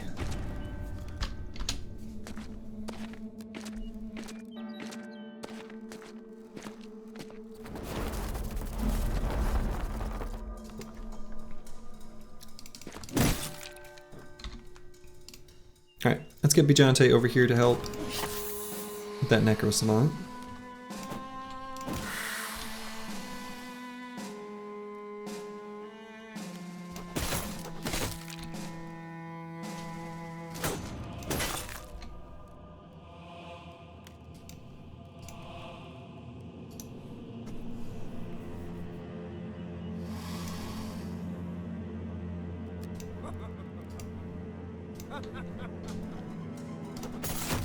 Get our taunt game on.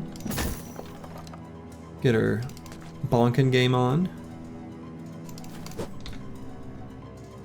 The stonks on bonks. They're high.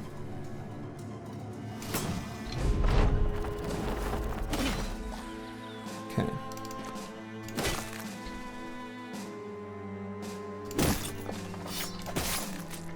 So close. Bonkin donut helmets. I like that.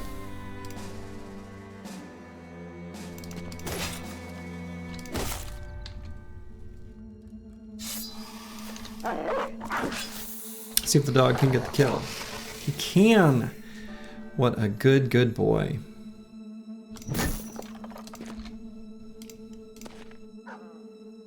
Okay, so who else taunted? This guy's taunted.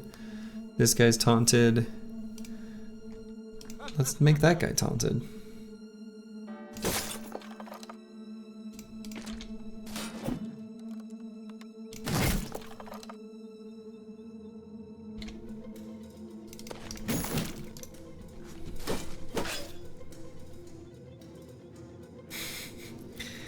You imagine people could get punctured in the genitals. Brutal, but true.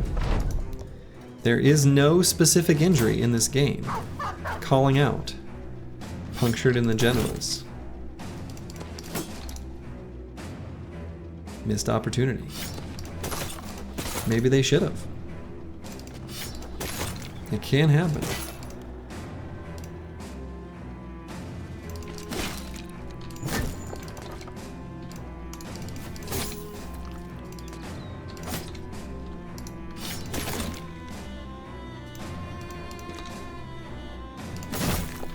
Okay. Nice clean fight. No fancy helmets this time. No fancy helmets this time. Well, now we've got an inventory more or less full of items, and we're pretty close to Tarwa. Let's take just a peek on like a mountain top here. And maybe I want to try to find...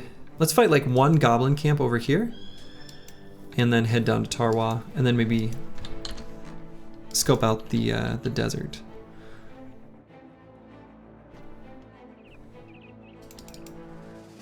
Permanent mood debuff.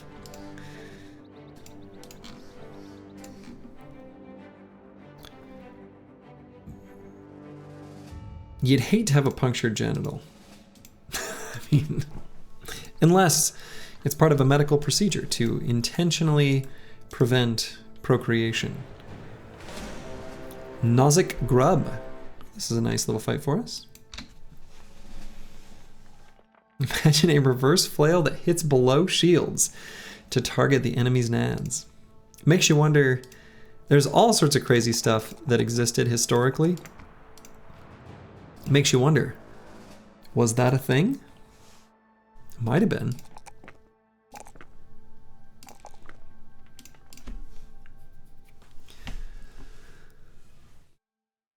We will soon be able to put Baron von Pone in positions where he can be subject to ranged fire. Soon. Could do anticipation now.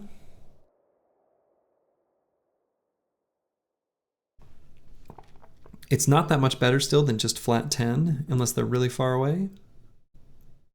So I could just do dodge. Dodge in preparation for nimble. Maybe Colossus in preparation for nimble, then come back for anticipation. I think that makes sense. All right.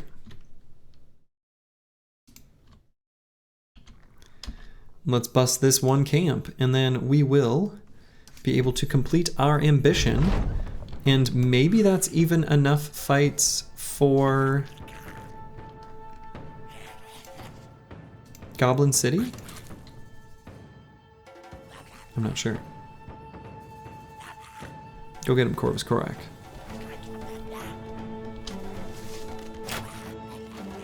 Does the AI actually target the banner more often? Yes, that is one of the many influencing factors that go into its target selection for ranged fire specifically. So, actually, yes. Oh, I need to reconfigure their throwing weapons. Whoops.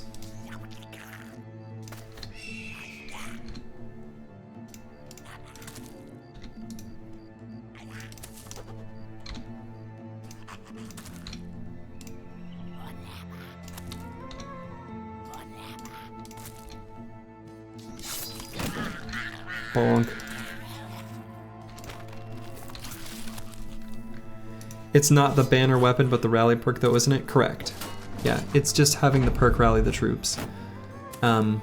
So, for me, those just are a one-to-one relationship.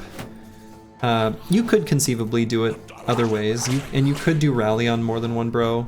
I feel like if you feel like you need to do rally on more than one bro, that's a sign you've got resolve problems, that you're probably not leveling up your stats right. So anyway, for me, banner plus rally is basically a one-to-one relationship.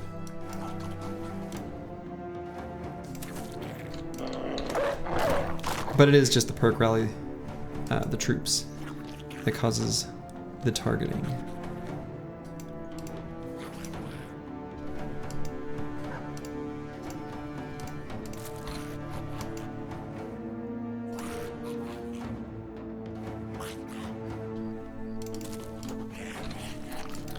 After this fight, I'm gonna have to get their throwing weapons corrected.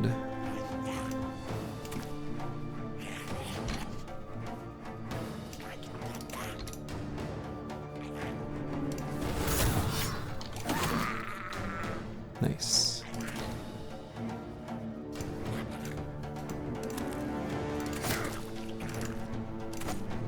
There we go.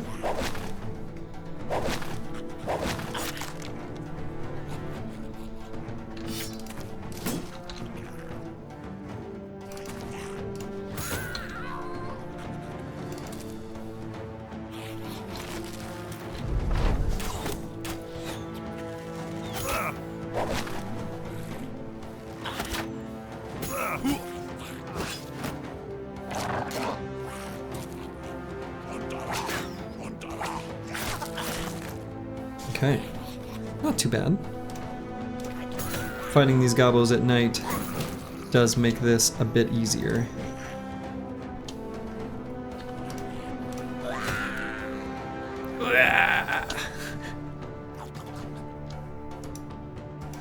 Ranged enemy more like to shoot who stand. Yeah, so ranged enemies do, and there's some nuance to this, but yes, absolutely, right?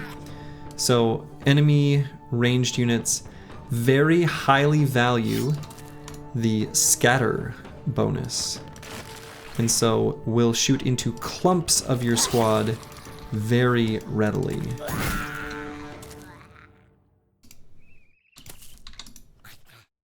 That is a true statement. Right, not Javs. That was my not all ranged units in all situations, but yes. So also just not throwing weapons generally, but enemies who are attacking with crossbows and especially bows, you're gonna make note of the fact that they will very, very overwhelmingly target groups of your bros, and so you'll see me rearranging, especially against goblins, quite regularly, specifically for that reason.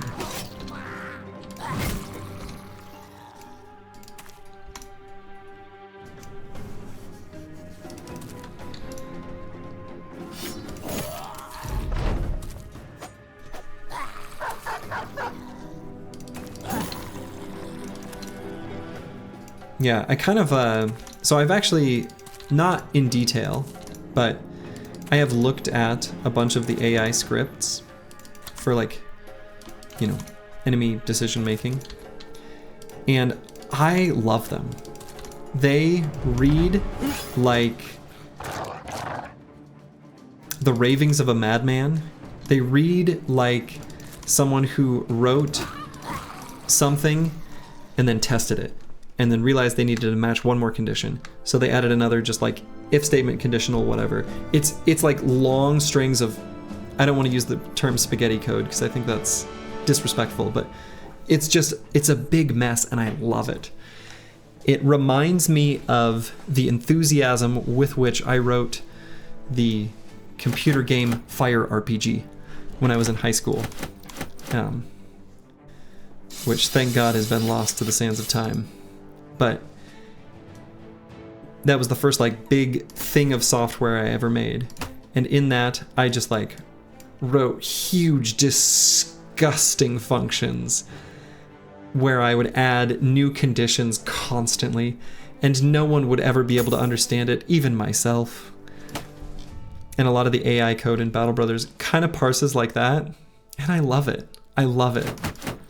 It does make it I mean, it's actually a decent system overall, the way they do scoring for different enemy actions, such that even looking at the code, I'm like, this is nonsense. I'll just play the game to figure it out. But still, it's awesome. Yeah, pasta instructions. It's wonderful. Let's see, I need to make sure, because this ambition is complete, I need to make sure I've got one slot free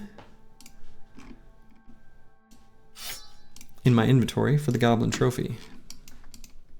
And let's head back down to Tarwa. Bingo. Victory. Alright, who do we want to make sure can't get rooted or netted? Our tank, who we're going to have send out front. Easy decision. If he doesn't lose his melee defense, or his range defense, he can't die, right? Right.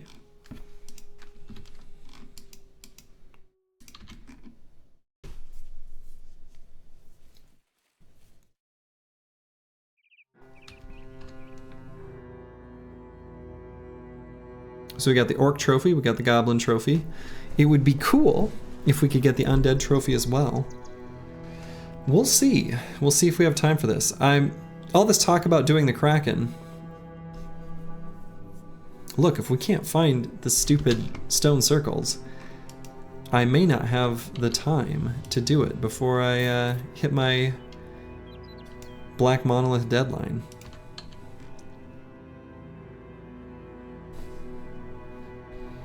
And I am strict about this deadline. I set the conditions in advance, and I will complete every single origin to those conditions.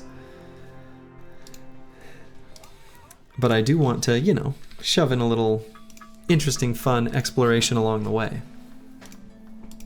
This may end up not being the run for it. Boo-hoo. But we can still do Goblin City and the library this run. Hey ho, Akibio, how's it going?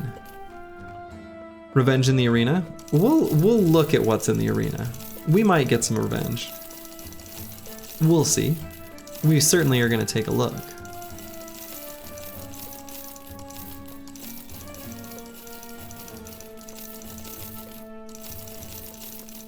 Man, look at all that money. We can get our final card upgrade, so that's kind of neat.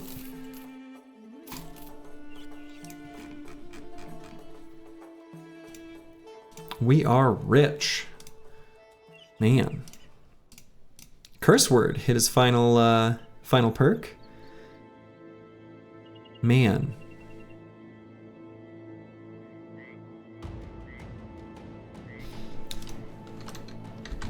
I'm curious, actually I don't, I'm curious where do these two fit on a nimble, what percentage? 70? Okay.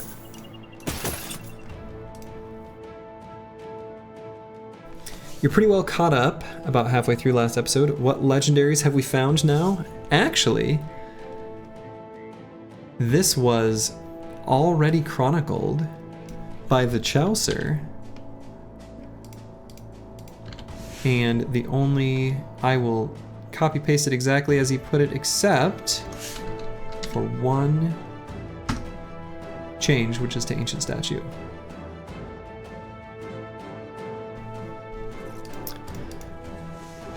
Nimble is good, JLee233 says. I think better here. This bro is a bit of an abomination. Nimble with Battleforge. JLee's got a real, sounds to me like he's got a real love for Nimble Forge. It's good. I mean, it is nice, for sure. That would be a good perk for Curse Word, for sure. No doubt about it. I think in this case, I am going to make sure I can always move and attack every turn. And so, I mean, I guess in a sense, Dagger Master kind of already gets me there. Well, okay, here's the perks. Here's the perks we could take. And maybe, if we do the library, we can get the jugs and take more than one of these. But here's the perks that are potentials. Mace Mastery. Fortified Mind. Nimble. Berserk Killing Frenzy. Probably not those. But between the others, I think it's valid. I think I am just going to go Mace Mastery. I think being able to move and attack with the mace, in particular, once he gets stammed out in big fights, is just too good. Also a reliable stun, if we need it. Is it a little boring? I mean, sure. But he's already going to be very durable, even without Nimble. So he'll be just fine. Yeah, in the end we went with the Crayon build. So the reason we ended up going with the Crayon build is we found comically light forged gear, and it just made sense. Yeah. So the Crayon build came to life. I mean, the reality is a lot of the Crayon builds are those that come from like ultra long campaigns where I won't say anything works, but there's a like the limitations on what works gets blown out the window, right? Once you've got a super long campaign and you've got a ton of famed armor, a lot of new quirky stuff is just all of a sudden, you know, it works, right? So this is an example of that. In your last run, Deserters, you finished Library by 72, Monolith 79. Very nice. Yeah, builds that work if you make your bro and BB edit. Yeah, and people who use tryout mods and stuff like that, right? So.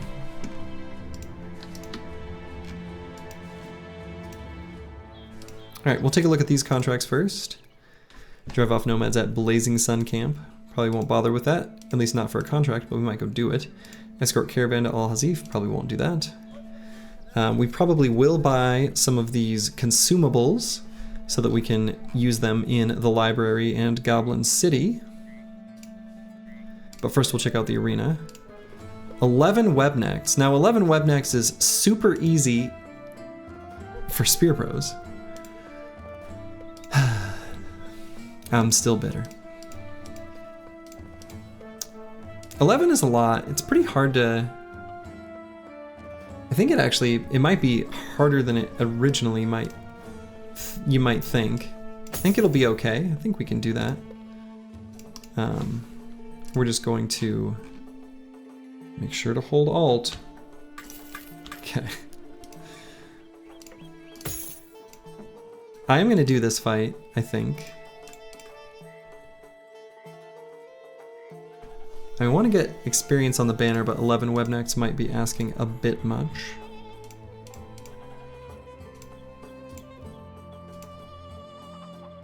Yeah, I probably can't do this fight with the bros that are like in training. I think the way I'll do it is with these 3 right here.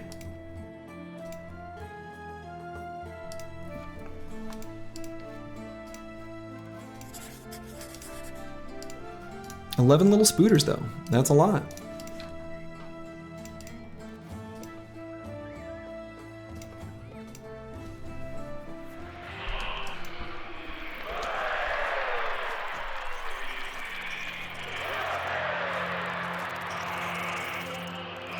Okay, we can remain exactly where we're at for here. There we go. As long as they're more than 2, you're good to go as far as not letting them move up and web you.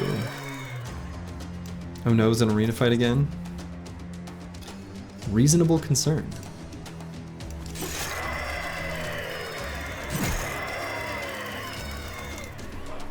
So they are going to net us.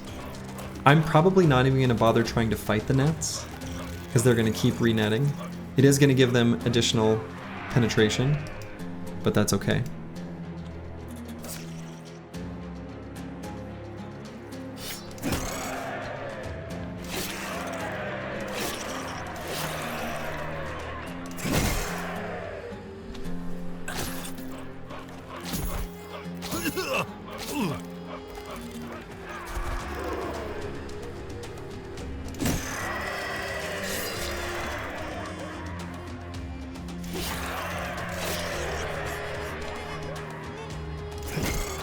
Just fine.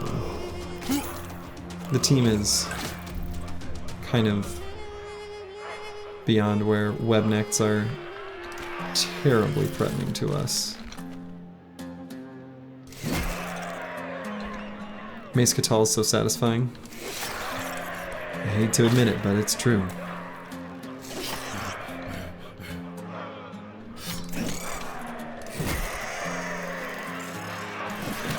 Here we go.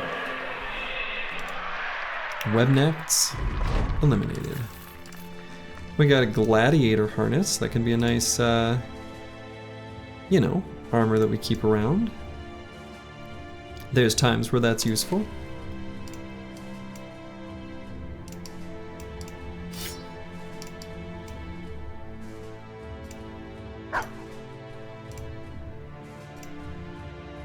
Let's see, who is fastest now? It might be Curse Word. Is Curse Word our fastest, bro? No, Bijante. Nope, it is Curse Word. Okay.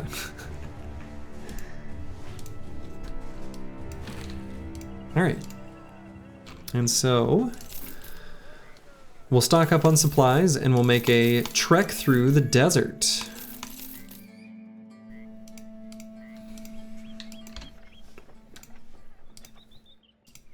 And so, let's see if we can find that ding-dang library.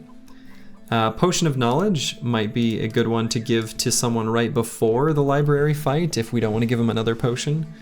Maybe Bijante, could be kind of fun. Going on that horse with no name? Exactly. Feels good to be out of the rain, out of the rain. We got some extra fire pots. Make sure I got an extra smoke and flash. Not on it, no cavalry. True. As was previously discussed, there's no cavalry in this game. Okay, so let's explore the desert over here. I think we do have a land bridge, so we can sweep through this and then come back up and catch this section. I'd be very annoyed if it turns out that the library is like over here. I don't even know why I cursed my, well, whatever. Over there, or like in this little tiny blip, or down here. I shouldn't even say it because I realize that it is where it is already, but still. Shouldn't curse myself by saying where I would be annoyed if that's where it was. Because I feel very annoyed by a lot of the legendary locations on this seed. But we do at least know where Black Monolith is. That's all that actually really matters. Alright. So I think let's do this fight so that we can get the undead trophy, which will be very handy, specifically in Monolith. Also would be handy in the library, for what it's worth. Where we can double our resolve to horror and mind control effects.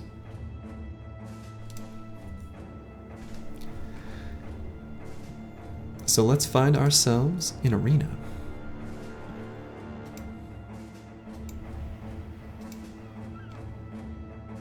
Okay, well this is just...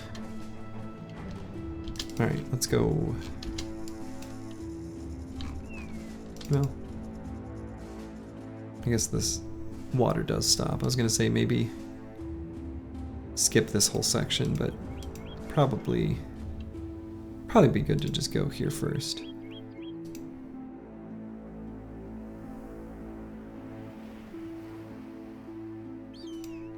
Here, library, library, library, library. Where are you?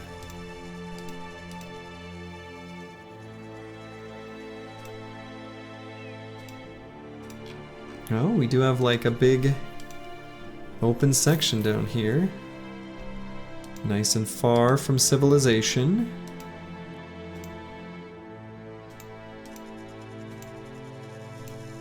And there is like nothing here. No nomads, not even any ifrits.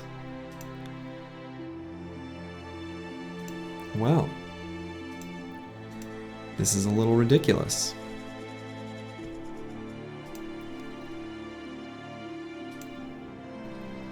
Not even any nomads. What is going on?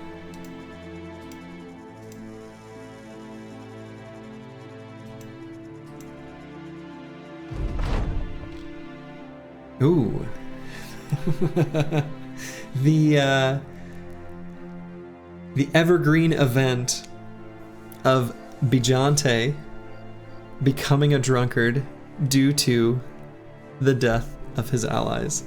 This is very funny to me that this happens in almost every incarnation of Bijante, in every run. He has become a drunkard, which, you know, given his build, pretty okay with that. I think that'll actually be, that'll be a good thing. I think we're okay with that. Okay.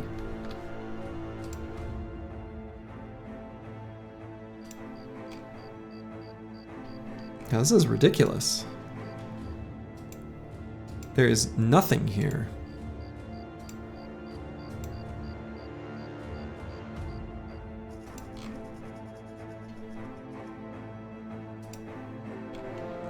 Okay, here's something. And we've still got ourselves set up for fighting Ancient Dead. So let's do that. The team's mood is already falling from eager very rapidly.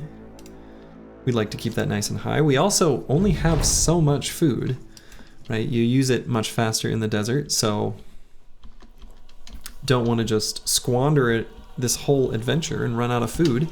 That would be ridiculous. Let's let the ancient priest put their miasma down. Or they'll just move forward. Works for me.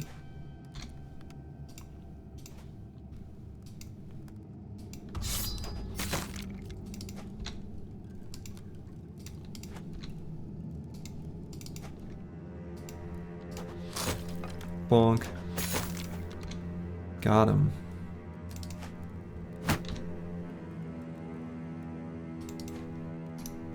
You never understood more food in the desert? It makes sense in snow, but if anything, the water gets used more in the desert. Yeah. Yeah, I think it's more like they just wanted to try to simulate, like, you're using more resources in this dangerous terrain. It's funny, I feel like in my mind I've just accepted it though, because when I was a kid, I played a game called the original Might and Magic series, Clouds and Dark Side of Xene. Anyway, in those games, you would lose a ton of time for every tile you crossed in the desert, and regularly the result was that you ran out of food.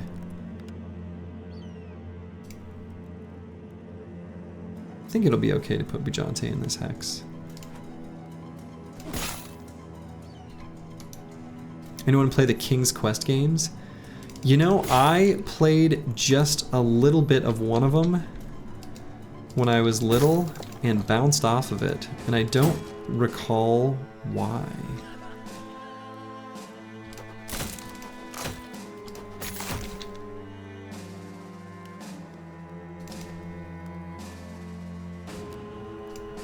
Yeah, played them when they came out, which was a very long time ago. That's right, I am a fellow old.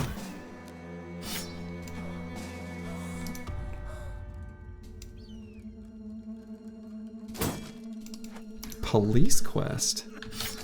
What is that?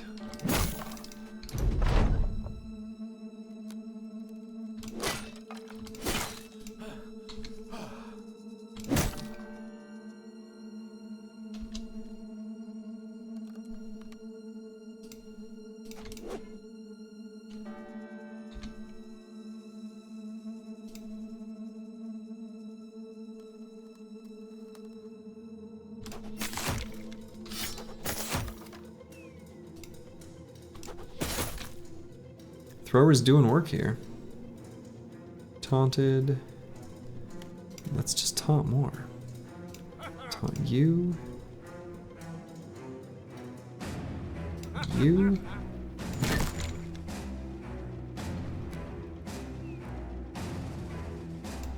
Since he's taunted, I can move up there safely.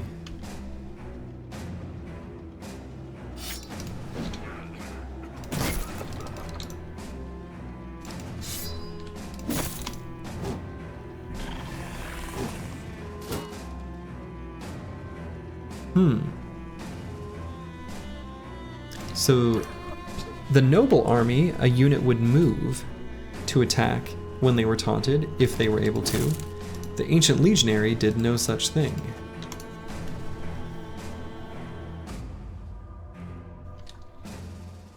King's Quest had a million different ways, like, to die to bees and shit.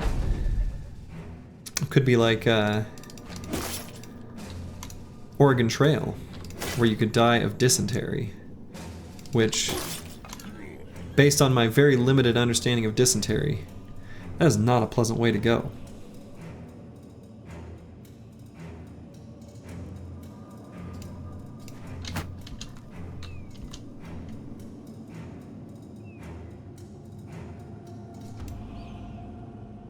Oregon Trail was like...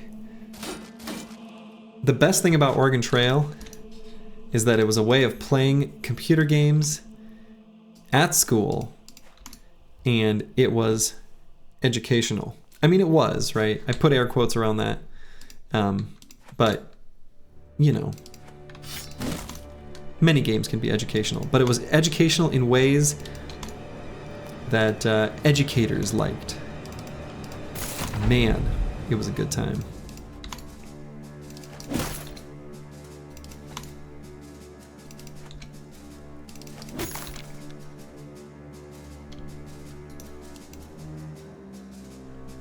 Yeah, very much had graphics, yeah.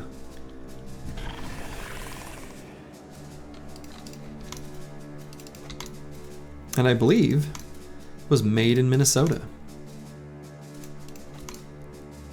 Pretty sure that's right. Somewhere like Northwest Metro for the Minneapolis-St. Paul area, something like that. All right, very nice. No fancy named items. How are you liking the Hammer Duelist decision? I think it'll be good. I don't even have Duelist yet. And he's already kind of a monster with this thing. So Duelist will be proportionally less impact on a weapon that already has high armor ignore compared to, like, you know, a sword.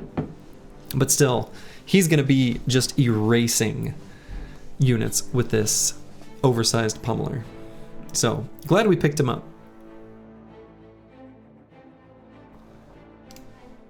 Bijante probably will grab Zerg Frenzy as his last 2 perks on this build. He is a cleaver boy.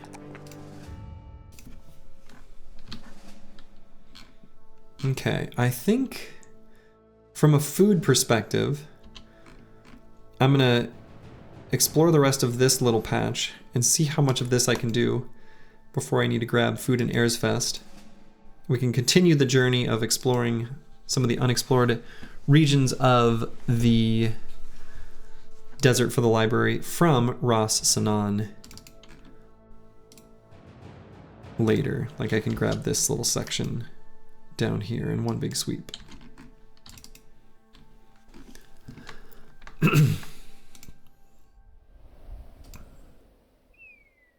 So we will try to at least somewhat efficiently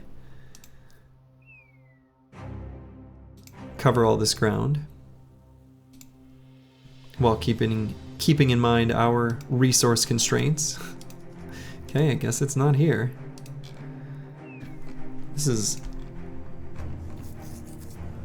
There's not that much desert left.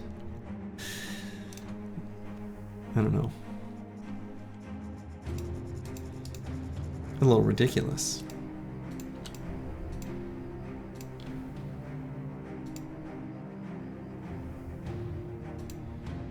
At some point, you know, I don't know the spawning rules for library specifically. For Black Monolith, it's pretty strict about how far it has to be from civilization. The other ones are less strict, but I don't know. I don't have a good feel for how far out they can actually be. Oh, there's the ancient city. Is a game you played when it came out that none of you others did? Hunt the Wumpus. I've been eaten by a grue. I must assume that is a line from that game. If so, that's very cool. Ooh, okay, there's the library. Oh, wow. We must have just barely not explored it, because that was on the very edge of our vision. Okay.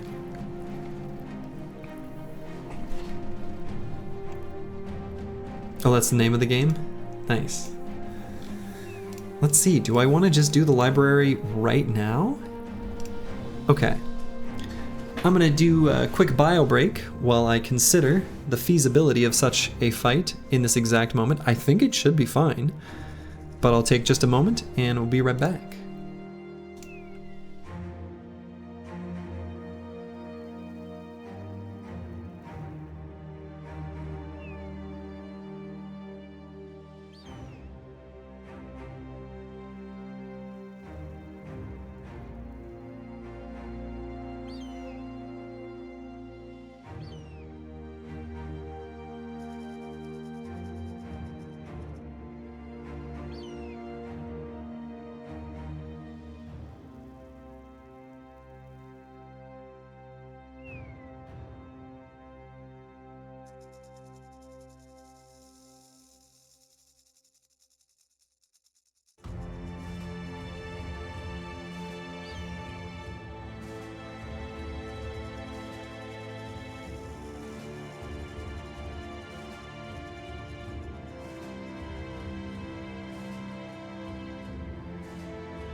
All right, I have returned. So first things first, I think I'm going to do this fight.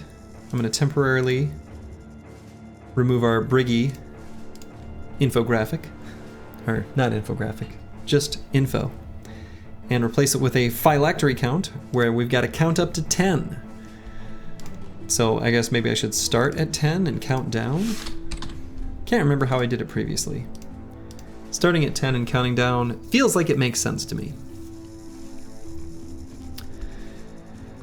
So, we're gonna do this fight.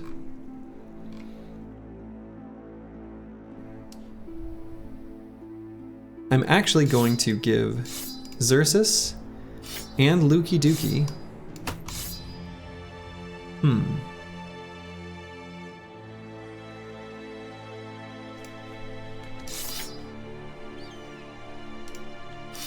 Let's see how I want to do this. So the regular bundle of throwing axes will also down a phylactery, but doesn't have the minus 5% hit chance. So it is slightly better to use for the library fight. Is it worth carrying them around all campaign for this very moment? Probably not. Did I do it anyway? Yes. Should I have? I don't know, whatever. I did. Mortimer Drock can also participate in this throwing mischief.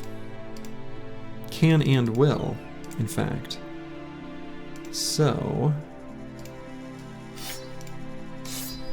and because he doesn't have, well, he doesn't have throwing mastery, but he's still got really good...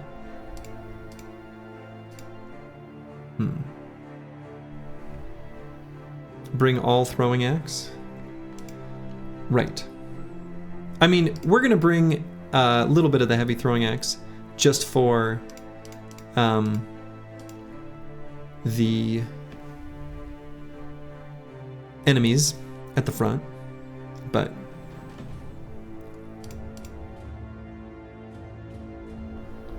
and Mortimer Drock, if he finds himself in melee, I guess he could just use the long axe. This will be fun too. But these are going to be our 3 thrower boys. Also, I can't believe I could put a better helmet on him. Okay. So these are going to be our 3 snipers. Xerxes, Lukey Dookie 09, and Mortimer Drock. Now,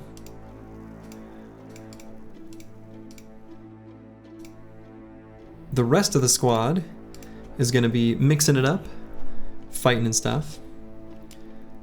Curse word. I'm going to move this falcon onto one of these dudes that's going to run up ahead. Maybe Lukey Dookie. The falcon actually could be pretty handy as far as, you know, running up and finding phylacteries is concerned. Why normal over heavy throwing axe? Because the heavy throwing axe, if you look down, I can't hover over it because then I would lose my mouse, but the 5th icon down says has an additional minus 5% chance to hit. It has a slight hit chance malus. This does not. So there you go.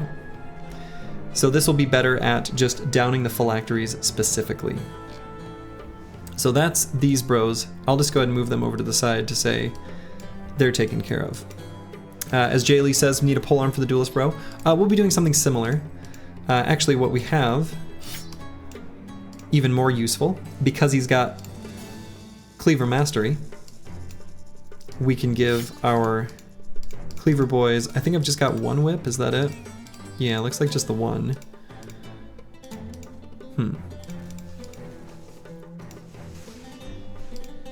And let's see, what's the Chaucer? What I might do, because his range skill is okay, is gonna get one of these.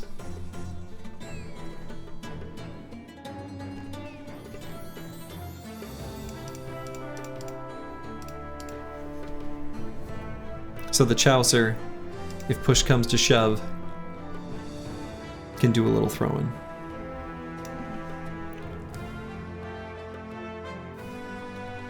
XGI 8, I think I'm going to leave just like this, except that I'm going to give him better armor. Let's see.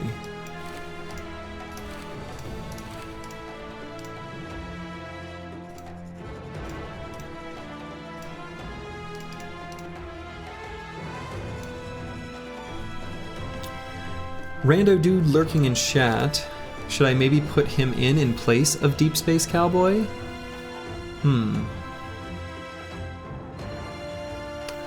Probably. We don't need to do that just for the experience. I was gonna maybe give him the Potion of Knowledge, but he can set out this one. That'll be fine. So Cursor Word, I think we'll leave him just as he is. Final Overdrive, same deal. Corvus Correct, just like this. Doesn't actually need the Goblin Trophy. Whatever, I'm not gonna bother with it. Bad with maps because he is. Baron von Pone is just gonna hold the banner. Doesn't yet have quick hands or anything of the sort. So, you know, I don't know, is what it is. Rando dude lurking in chat also has rotation, which could be handy in case someone finds themselves in a sticky situation. We will, I guess, put a smoke pot on the banner, just, you know, in case.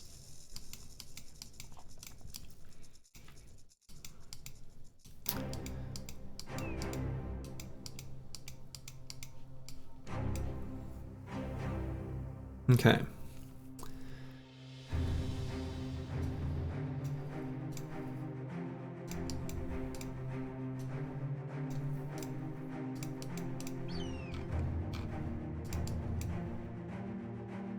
I see we found a better banner candidate. We did. We did. We went from that wild man who wasn't quite so great to a gambler. That happened pretty late in the stream on the last one. We're also going to make sure, other than Lukey Dookie with his falcon, we've got as many dogs as possible. Honorable mention for the nacho necklaces. If there's any bro with particularly low resolve, maybe Bijante. It's not even that bad. Definitely if there were any that happened to be below 50. Xerxes is below 50. But he's gonna be off doing his thing. Well, maybe that means I care more about it.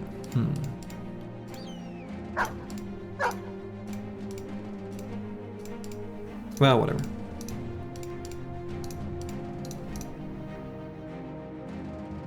Banner doesn't have nimble, need to be careful. True. The banner does not have nimble. He's just a level 6 boy. Just a little level 6.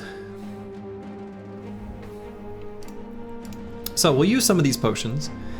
I'm only going to give any bro who doesn't have traits like weak or sick or ailing, which I don't think is very many, give them just one potion. Just one potion each. That's all I'm going to allocate.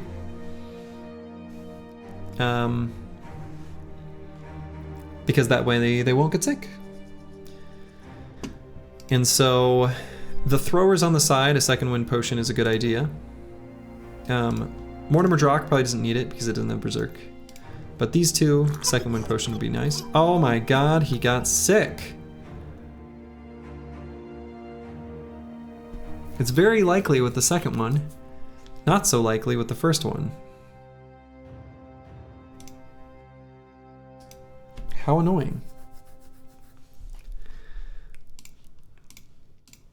Okay, what we can do is just simply camp and wait right before when the midday clock ticks. So we'll see if it heals. If it doesn't, we're gonna do the fight anyway. If it does, we're happy. See, Xerxes holds his drink. And honestly, I don't know that I care about the other things all that much. Reduce too much ability, need to wait. Nah, I think we'll be okay. We've got a really powerful squad. Like, it was an unfortunate thing, but I think we'll be okay. We can give the Chaucer a cat potion maybe, or even just strange mushrooms. Just be careful with them, turn him into a monster. Could kind of do the same thing to Bijante. What's the worst that could happen? Exactly. We'll go ahead and do a Lionheart potion on the banner, since that bonus is broadcast out.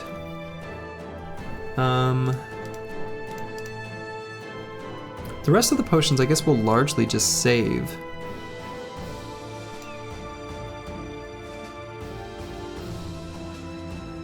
And I think that'll be okay.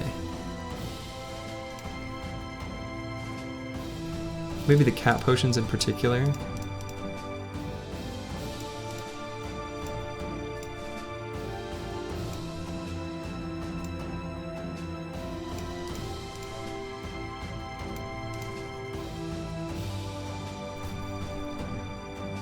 Sure, be fast.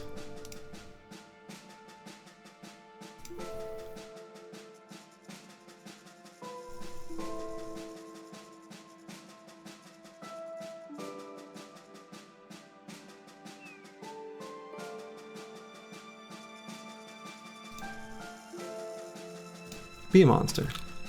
Eat some shrooms, Bijante. He's got drunk. He's got rage. He's got a big old cleaver. What are we prepping for? We are prepping for the Biblioteca. And I think that might be all we need to do. Any other consumables we want to put in inventories? I think other than the smoke pot there, I think we're good. We're gonna get you a book to read? Exactly. That is exactly what we're doing.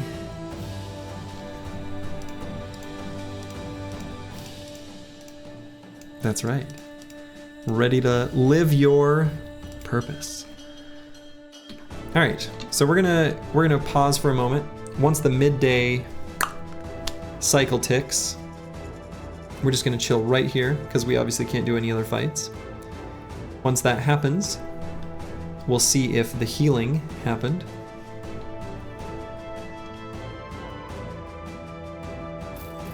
There it happened, and no, he's still sick. Well, that's too bad. We're doing the fight anyway, but we are gonna swap these two bros' position. Repel into the dark. Boom. Fight for your lives.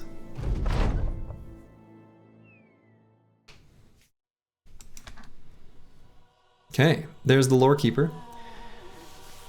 Interestingly enough, as deserters, being able to get the first turn does give us the opportunity to maybe separate out or things like that. He will either open with a bunch of horrors or miasmas or combinations thereof. I figure let's just let him try to do miasmas and then we'll run out of them. And so yeah, I think our barb cleaver is actually really good.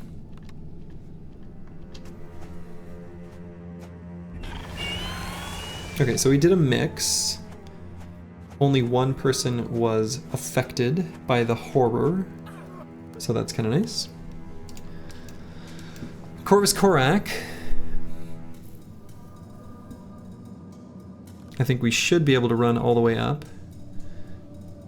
These weapons are somewhat frightening for him, a little bit.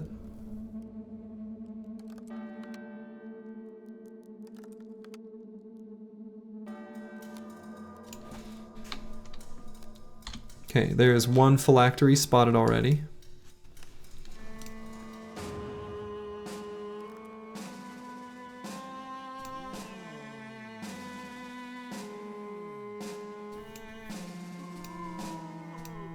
Probably have Rando Dude lurking in chat. Go help with this top area. Don't see any of the Ancient Honor Guard with shields to send XJI 8 towards. So that's kind of a little bit awkward. Xerxes. He's gonna run off. Oh, there's one. Okay, as long as he can't reach him, then I'm good with that. So we're gonna send Xerxes down to engage at least this, excuse me, SGI 8, to engage that Ancient Honor Guard. Mortimer Drock can fight for a little bit before he moves on to earn sniping duties. He's a pretty good fighter, so we'll probably do that. Lukey Dookie 09, I am probably not going to have do that.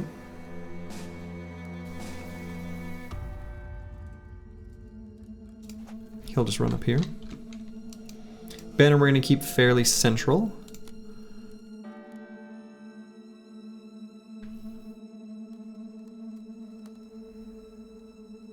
Right here seems like a pretty good spot to me.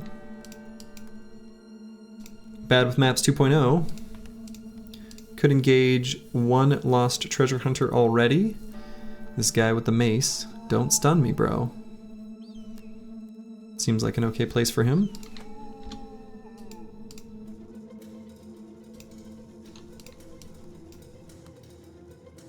And maybe we'll put Final Overdrive here and then Curse Word down here. This might be your favorite fight in the whole game. All right. Well, what an exciting time this must be then. And Bijante, we'll have him waiting in the wings with his big old, you know, rage-induced fighting. Unfortunately, Curse Word was horrified, so is going to be a bit delayed.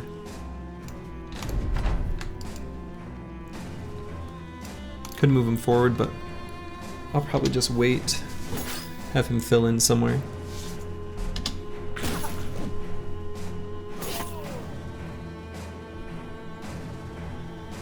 Pretty big hit on Lukey Dookie right in the noggin. Don't love that.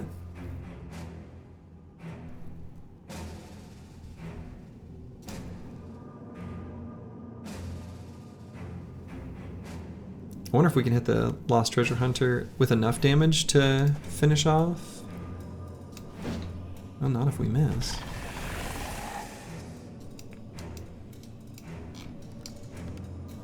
Okay. So I do want to make sure, okay.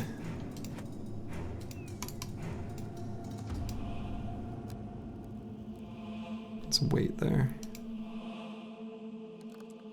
Gonna wait with the Chaucer. Anyone I want to taunt? Kind of.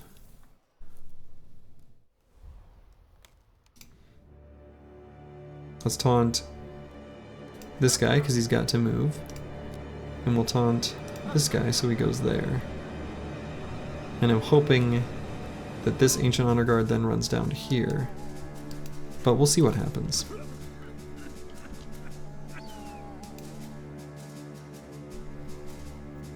Pull out a melee weapon just to participate in surround bonus, but Lukey Dookie is got hit in the cookie. Oh, that's right, well, now I'm regretting the weapon that I gave him, but oh well. Baron von Pone, I might just not have attack anyone. Leave him right where he is.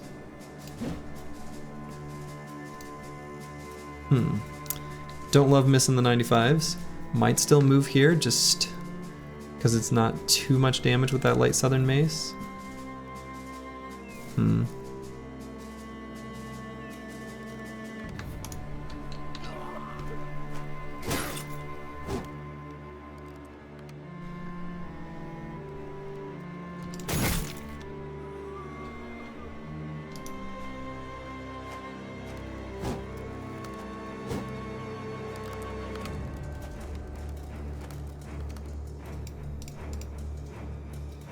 Okay, let's get Curse Word up in here. Ready to rock and roll. So then, Can Bijante be here safely? Kind of? He's mad. So now we've got the age-old question. When do we start popping phylacteries? And where do I bring the Chaucer? I probably gotta bring him right up into this particular treasure hunter. Don't love missing... Why do I always miss the 95% in this fight specifically? Does anyone else notice this? Okay. Luckily we've got an okay weapon for this enemy.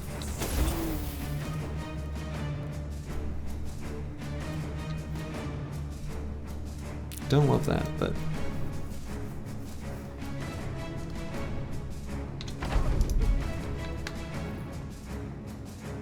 Okay. So, let's try to just knock this guy out. And we'll wait, see if we want to do a rotate with anyone.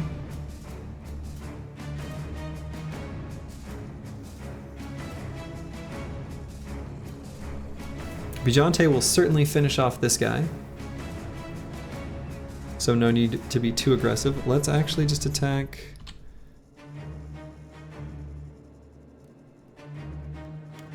Let's just attack here. Right? Keep our life simple. Are you serious? Okay. How many I mean, I've already missed 4 95% chance attacks, I think. I think it's 4, which is kind of insane.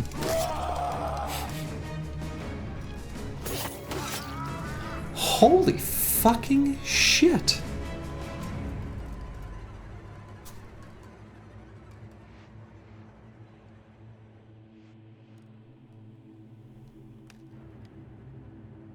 Struck down, so he's not dead. But... Okay. So that's one of our throwers. So we've got 2 now. Lukey Dookie 09. Wow. That is awkward.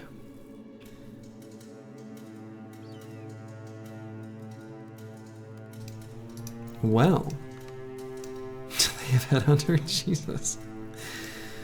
Well.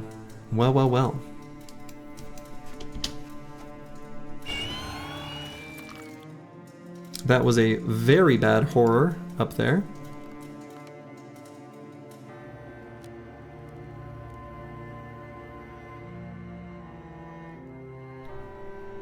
Okay.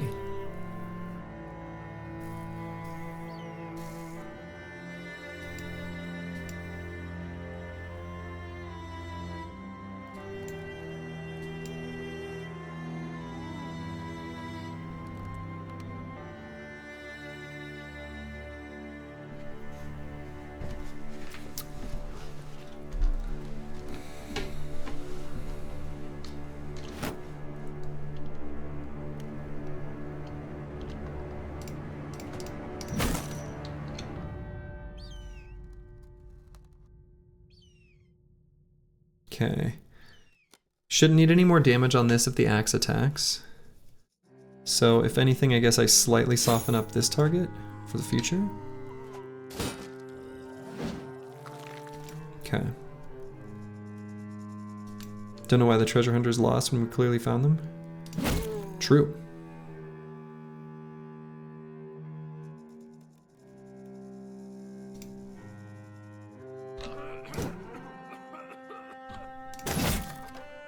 Okay, unfortunately can't move out of miasma. Still gonna be in it. Might wait so that he attacks bad with maps. I think instead of final overdrive. Okay, good. Good. Good. Good. Good. Good. Okay. Take a moment to reflect on all of these misses. Granted, they're like 30 and 40% chances. Always good to reflect and acknowledge them. Thank you, RNGesus. You know, etc.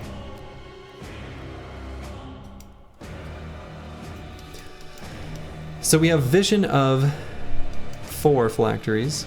Also, here's what's sad. Lukey Dookie 09 had our falcon, right? So I was saying how the falcon would be useful to like find the edge ones. I don't see them missing 95%ers though. It's because we ain't giving them the chance. RNGesus taketh, RNGesus giveth. So true. This is a slightly awkward place to put Bijante. It really is. I could put a dog down to help protect him from this Crypt Cleaver. I probably should.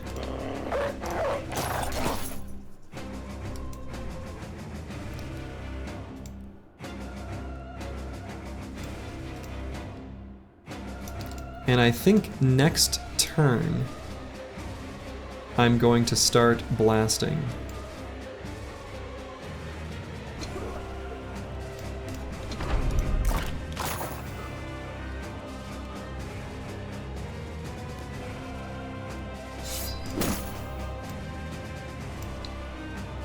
No backup caca? No.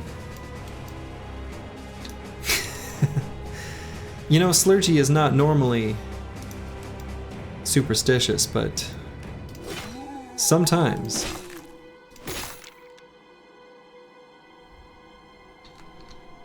you can be, you know, you can find yourself there. 10, it's in the bottom left.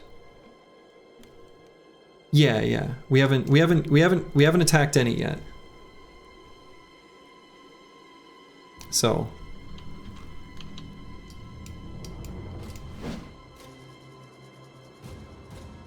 really don't want to miss that attack.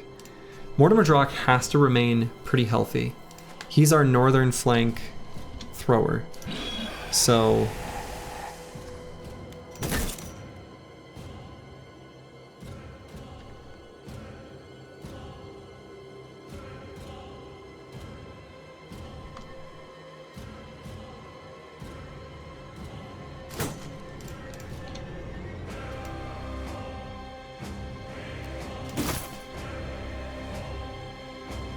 Dog's pretty decent against the Lost Treasure Hunter, since its armor's gone. Really don't like using the dogs this early, but feels like a good idea. Yeah, well, oh yeah, I mean, it's more I'm just saving the dogs for their utility later in the fight, actually. I'm not concerned about their, like, losing them. I don't care about that. I mean, I do, but I don't.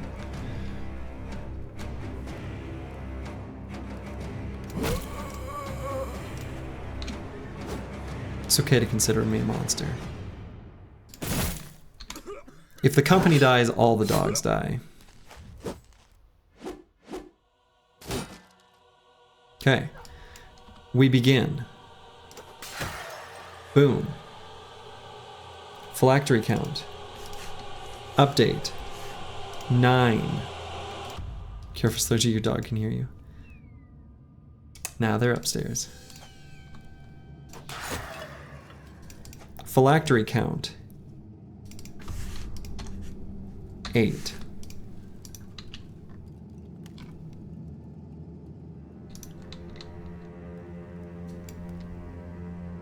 And let's get this dog down. Phylactery count. 7.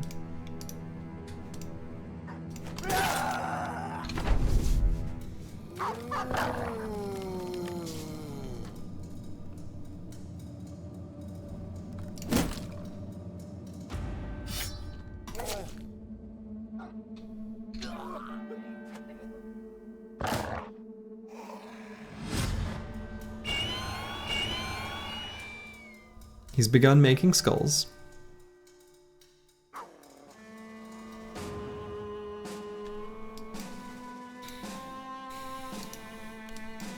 Did we destroy Monolith? No, Monolith is always the capstone fight with the way I play these campaigns. So, nope, we have not.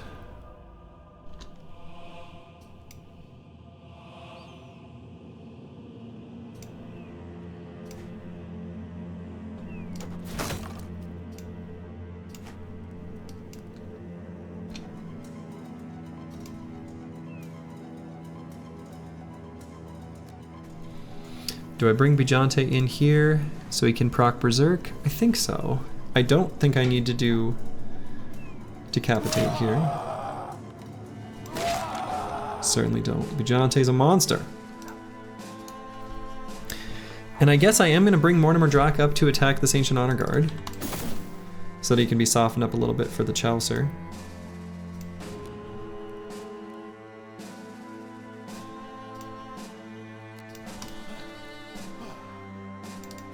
Random dude lurking in chat's having a rough go.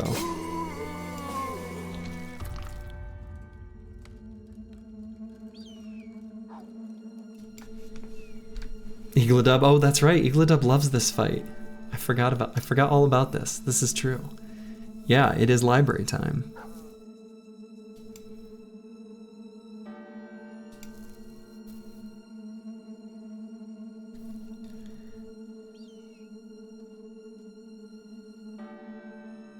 Alright, let's taunt this guy.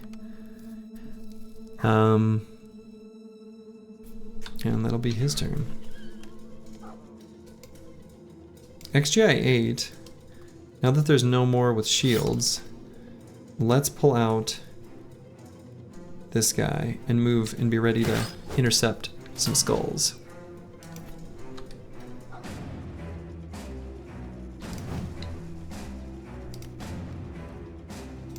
$84. Okay.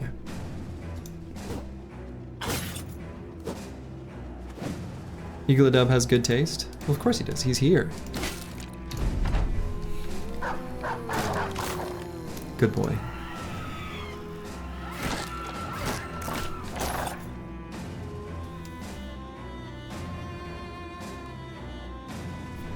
Alright, we'll move Curse Word forward and just smash. Now, one thing we do need to be careful of, the dog will do very minimal damage to the Lore Keeper, but he is in melee contact with the Lore Keeper. So, there is some liability there.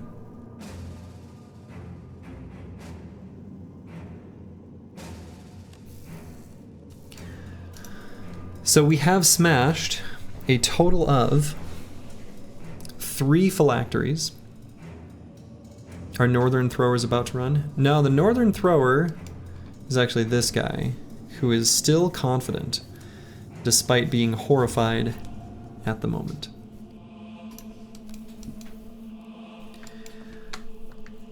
This phylactery represents a bit of a conundrum for where I'm deciding to path. I think I'm still going to continue on down this way, though. Okay, we see 3 more. We're going to get our dog down, and unfortunately, Snarler is going to go have to be a hero.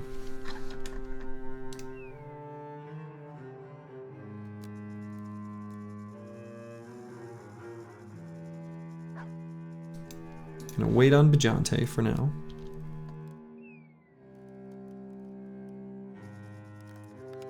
What will you do with the book later? TBD. Have not yet decided.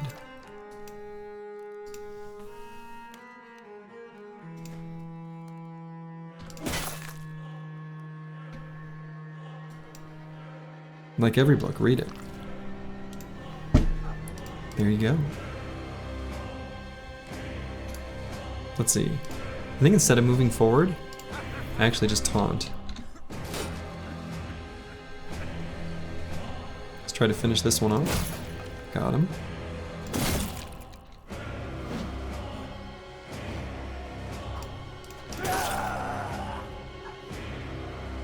Slightly nervous about doing too much damage to the Lore Keeper again with this dog here. We can attack him once. He actually has a huge hit point total. So.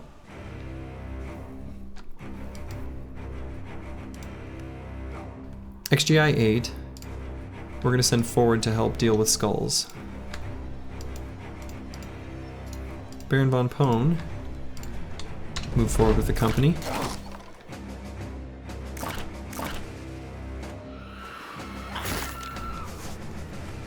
That Screaming Skull hurt the Lore Keeper. Incredible. He's gonna do his resurrection soon. Will he do it this turn? I actually think he might. So definitely waiting here. No, not yet.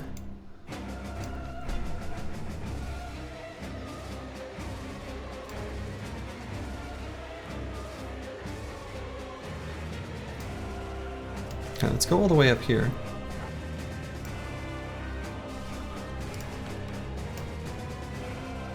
Good try. So, quick mental note. We've downed 3. There are 4 in vision right now. The last 3 are still up here somewhere. Just kind of saying it out loud.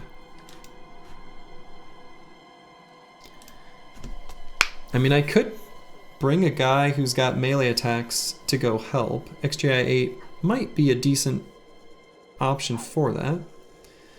Scout ahead this way. Sure. Okay, there's one of them.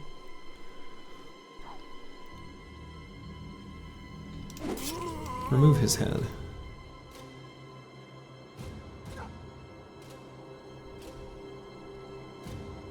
And wait.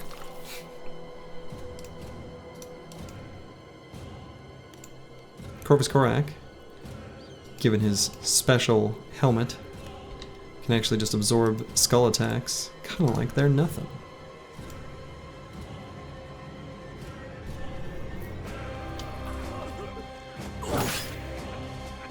Cute little rotate. Alright. Random dude lurking in chat has regained his composure. But he is wavering. So we'll put him next to another bro. Will you try to break 2 cans, then break the rest 8 in 1 turn? I mean, no, we already broke 3. So, or more accurately, I broke 2, and a doggo broke 1. It will be easier, right? But that's not what happened.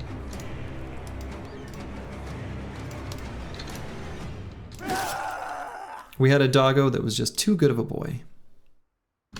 Now Bajante will pull out the whip.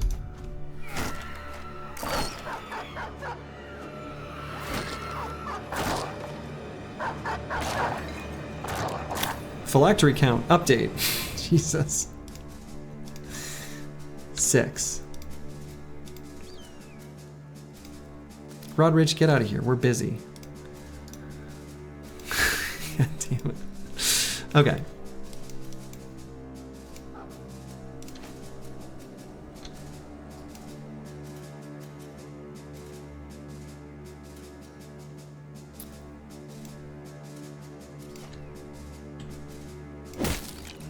Give him a little bonk.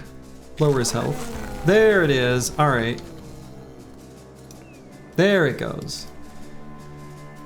I thought it was gonna... I should have waited, knowing that that was on the horizon. Oh well. Okay. Lowered his initiative for next turn, though. So... might give us a chance to go before him in dealing with these before he does his debuffs and stuff. So actually might end up being fine. Xerxes. Xerxes. I mean, I guess I could have gotten closer to do it, but... We've only got 4 throwing axes left there.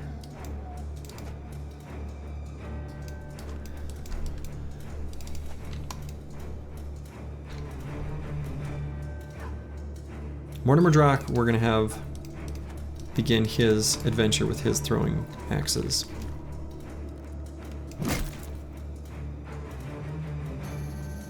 And we'll get that dog down there.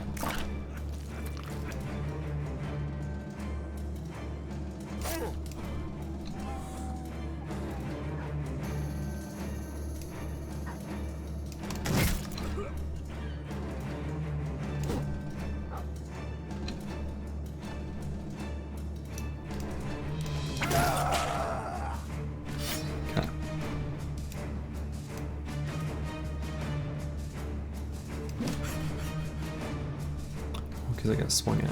Right. I made that same mistake previously, where I moved thinking I could attack, but not considering the fatigue debuff of moving through zone of control. Okay.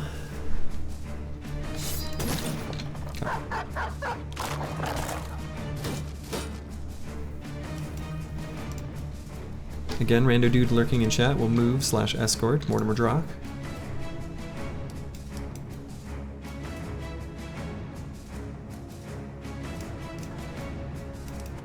Okay, so another quick note. All right, so again, there are 6 remaining. 1, 2, 3, 4, 5, 6. We know where all of them are. Every single one of these phylacteries is known to us. Okay.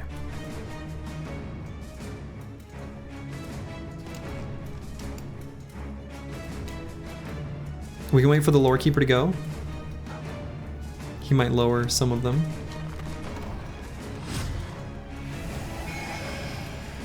And did, however, ooh, got the horror all the way over here on Xerxes. That's annoying. Okay.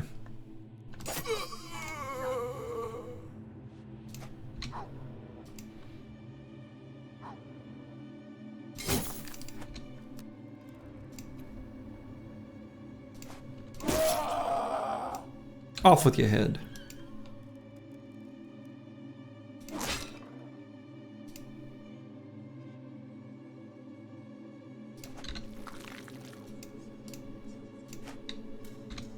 Okay. Now we can start whomping on the lore keeper a little bit more. Phylactery count.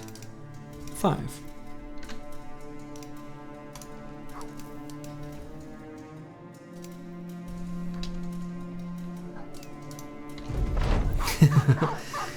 I do think of that song as well. Sapka Spirez. Also think of that song. Okay. Let's wait here.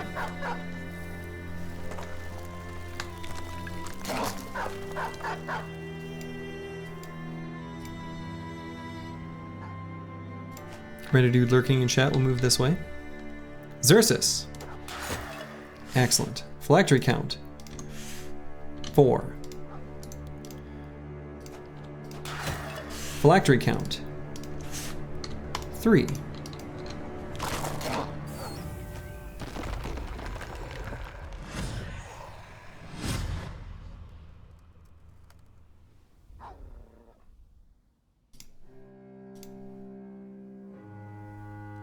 Okay, let's get ready to see if next turn XGI-8 can blast this one.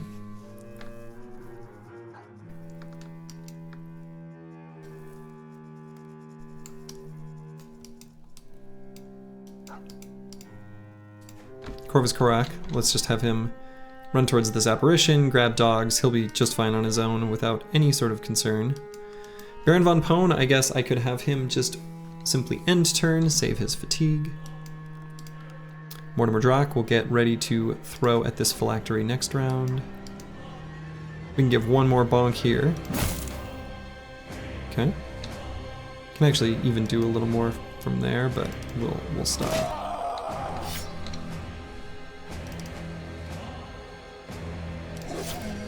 Say goodbye to your head.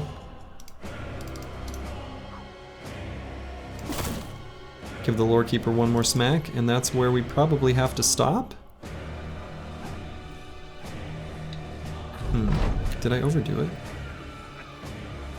I can rotate that dog out. No, I can't. He's all the way over there. That would be annoying. Now that I think about the consequences of my own actions. That was a pretty big hit.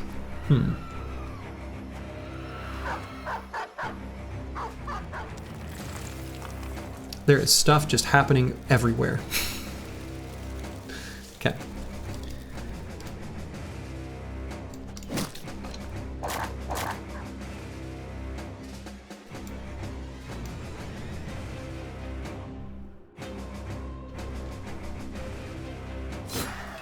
Phylactery count. 2. Here and here.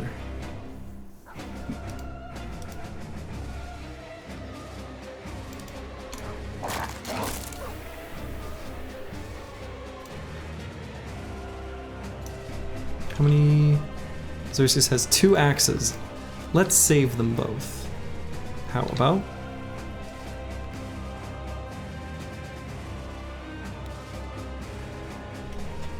Random thought.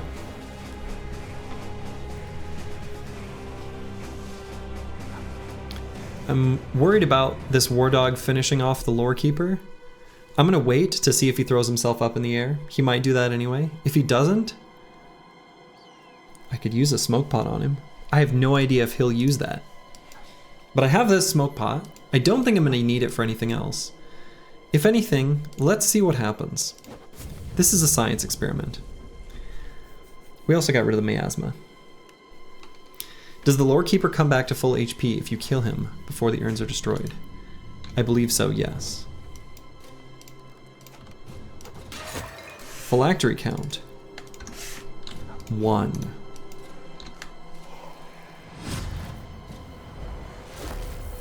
He does not move. Okay. Noted.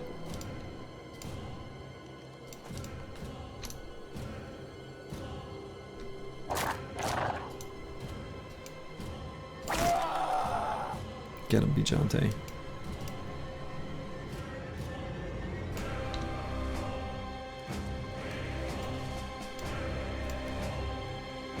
We're gonna have the Chaucer here ready. I'm gonna have him pull his throwing axes out prematurely.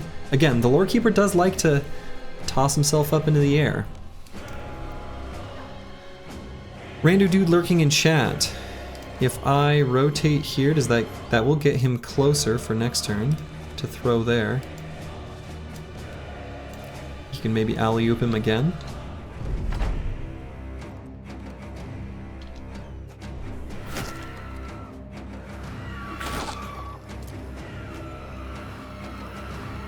Damn, at least I wish I could attack my dog. Yeah, yeah.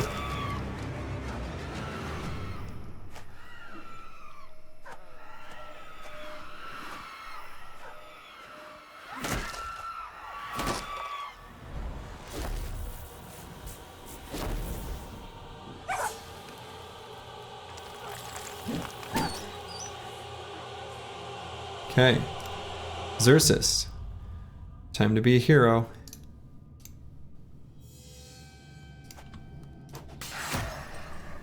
Got it. Phylactery count?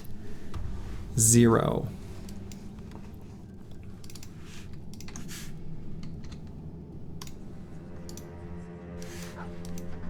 Easy. Oh, Xerxes with the that was cute. That was fun. I liked that throw.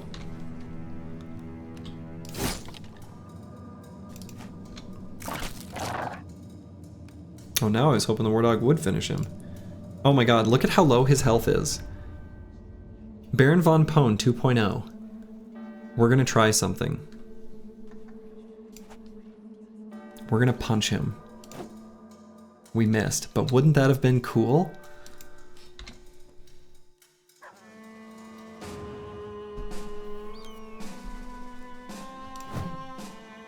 Okay, this is not the time to miss. Don't let him get another turn. Come on, come on.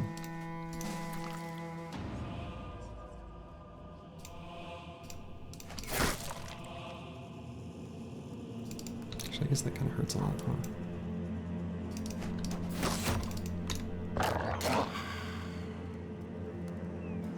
Final overdrive.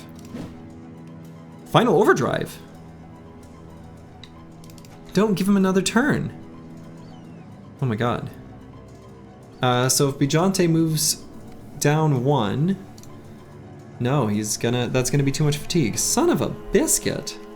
Are you serious?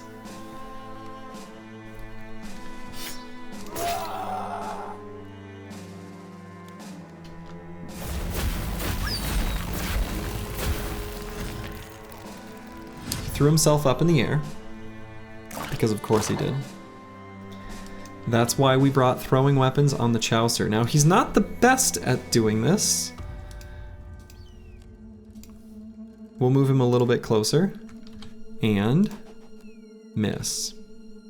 Cool. Cool, cool, cool. Very, very nice. Lovely.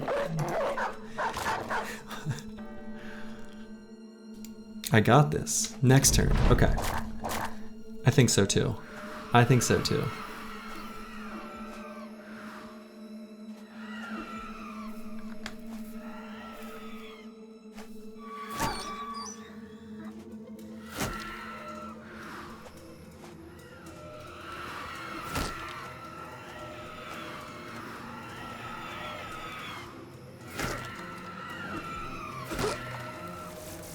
Okay, that's actually a lot of damage on Corvus Corac. That's right. This damage is like flagged as HP removal, so it doesn't interact with Nimble the same way you might expect. I like knew that, but didn't think about that. Come on, brain damager here. That's what we're hoping for.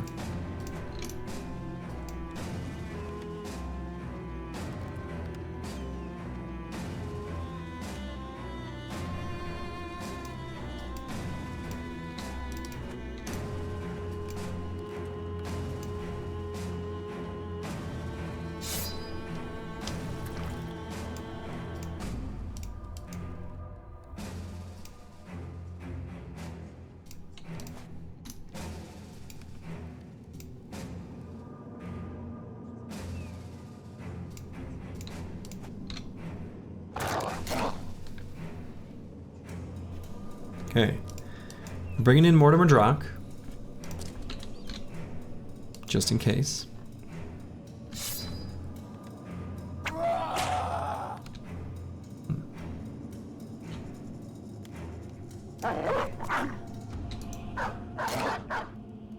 Okay, the Chaucer. We won't be able to attack twice. I might move off of this and... Okay. Okay. That's okay.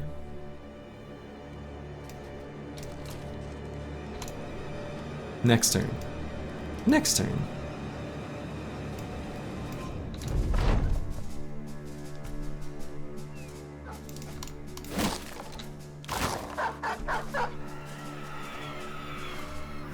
Feels like we lose a bro this fight. Well, we already did. But he only was struck down.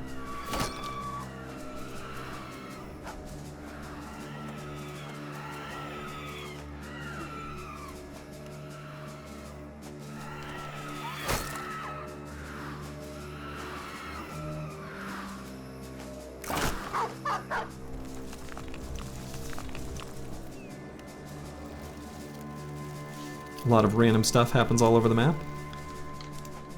But we're regathering. Should I have XGI to attack a skull as he runs away? Probably, but like this one.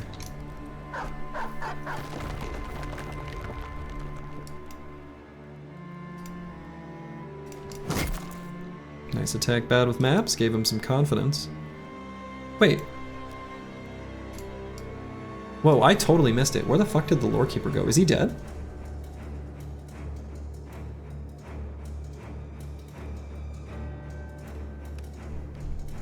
He must be dead. Down? No? Oh my god, where's he going? What the f- Get back here! I missed that completely. Misty! Clap for Misty the Warhound. Okay. So now we just gotta deal with the remaining apparitions. Honestly, it isn't too bad from here.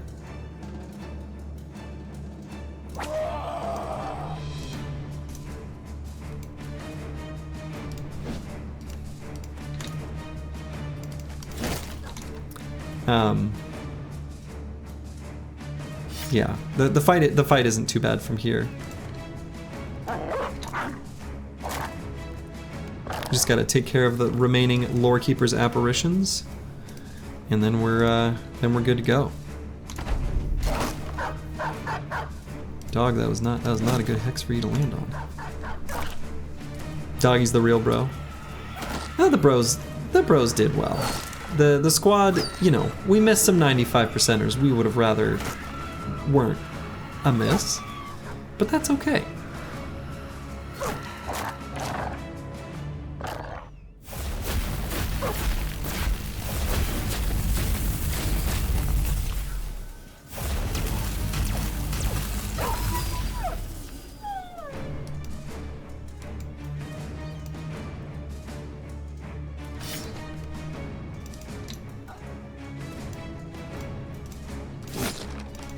XGI 8 has been...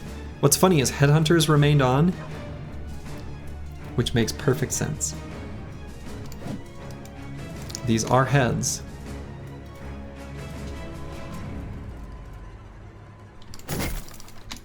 So yeah.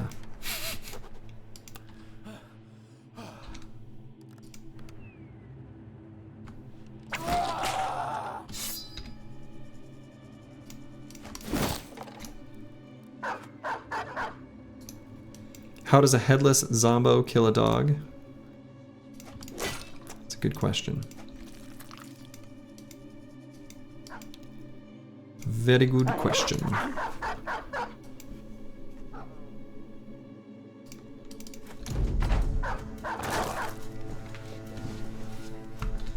So most of the skulls are actually gone by now. Only this little batch kind of right in the center of the map. 3 apparitions remain. If it can bite with the upper mouth, it can bite you with the lower mouth. Ooh.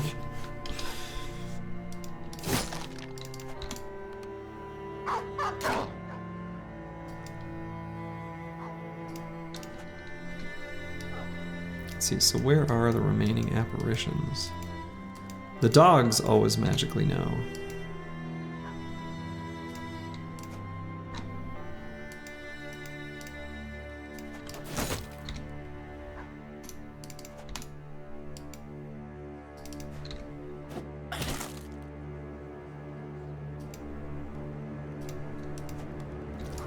Apparitions are far right. Okay, thank you.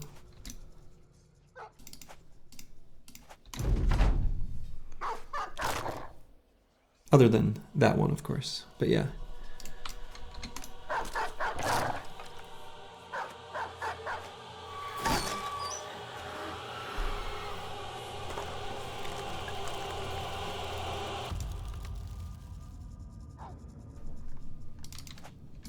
There they are, as advertised.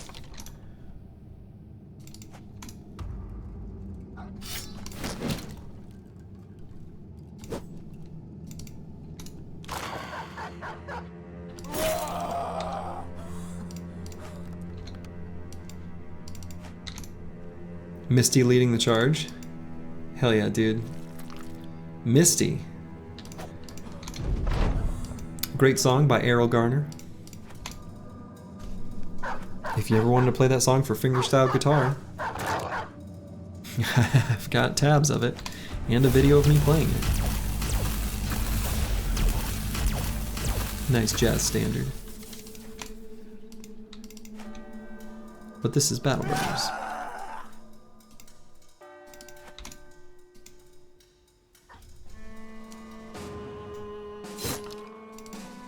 Nice attack. Baron von Pone 2.0.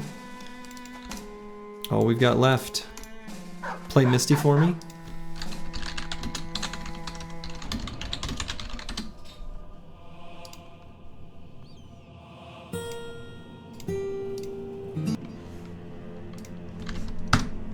There. That will be Slurgy playing you Misty.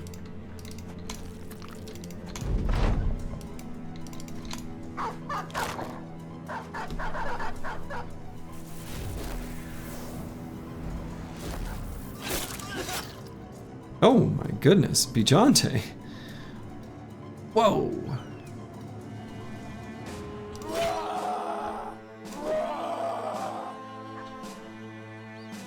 Wow. Dude, this cleaver in particular. Oh my god.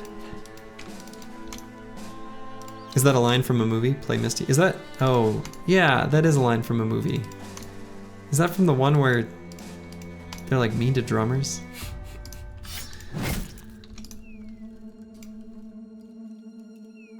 Probably not.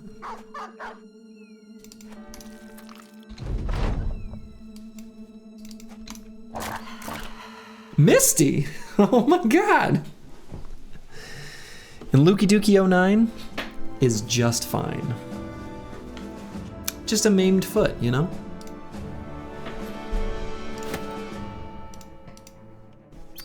Bijante and Bottom Guy were MVPing it? Yes. Yeah. Yeah, definitely. Definitely. Wonderful. We gained the black book, and you know what we are not going to do with the black book is sell it at a vendor. We're not going to do that. All right, I'm going to use the restroom real quick. I'll be right back.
I am back.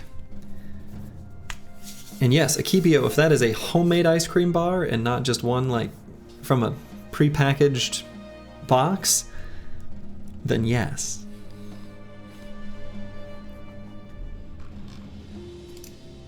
All right, the black book is ours. Let's take a hot minute to look at Lukey Dookie 09. So maimed foot. One additional action per tile moved and minus 20% initiative. Makes it a lot harder to get in position to snipe stuff. We don't have any other permanent injuries. We also have this cut neck vein and we're sick. Not anymore. Right as rain. Is there anyone that can read the book now? Yes. Manifest Destiny's Child can read.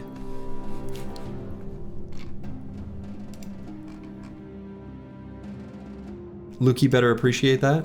I sure hope so. That's the good stuff. All right. Now let's reconfigure the squad.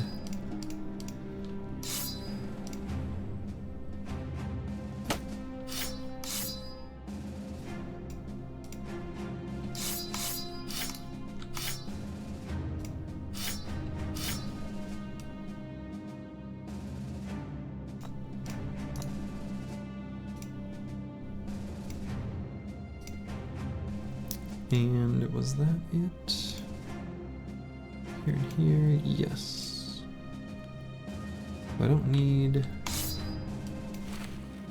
I'm missing something. Oh yeah, Mortimer Drock's gun. Okay. You are still alive? Hello, Mortimer Drock. You are not only still alive, you are a key player here in defeating the Lore Keeper in the library. In fact, it is the dog that you are in charge of, I don't know, that you have as your companion, Misty, who was the hero of the whole endeavor. Misty took out the Lore Keeper and several apparitions. A real hero.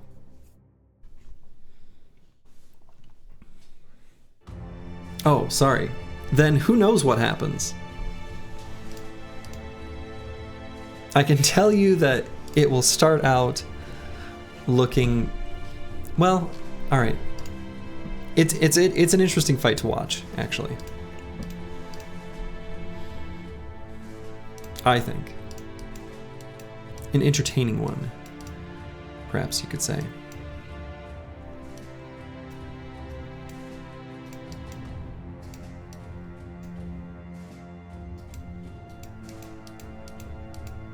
Okay. What's your dog's name? Misty.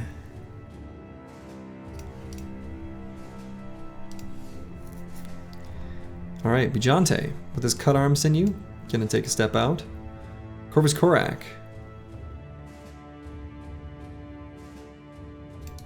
We can leave him in. XGI 8, kind of hurt. Yeah, let's give Corvus Korak a little bit of a break. Snape kills Dumbledore. Whoa, whoa, whoa! Some people might not know.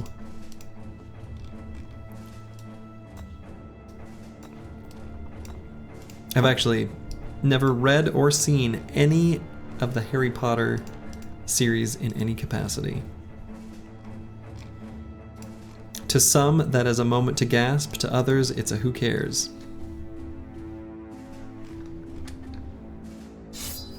But for me, it was Tuesday. All right, let's head up to Erzfesta. We're gonna at least replenish on food.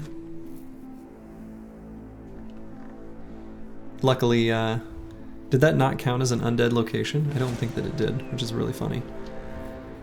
Oh my. And we've got a nice little nomad camp. Finally, here's where they all are.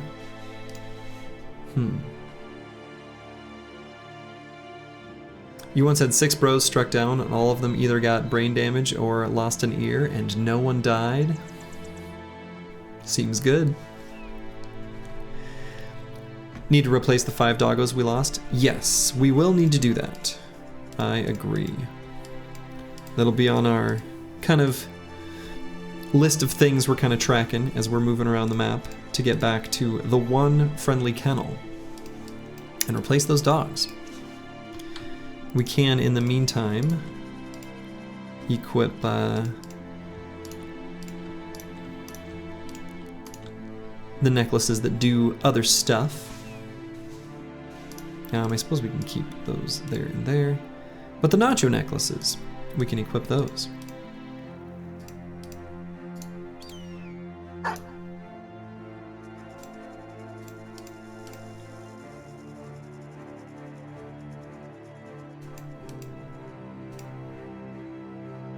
I guess Corvus Korak actually isn't even in that bad shape. We can, surprisingly, I think, do this fight just fine. Just need to reconfigure some armor pieces just a smidge.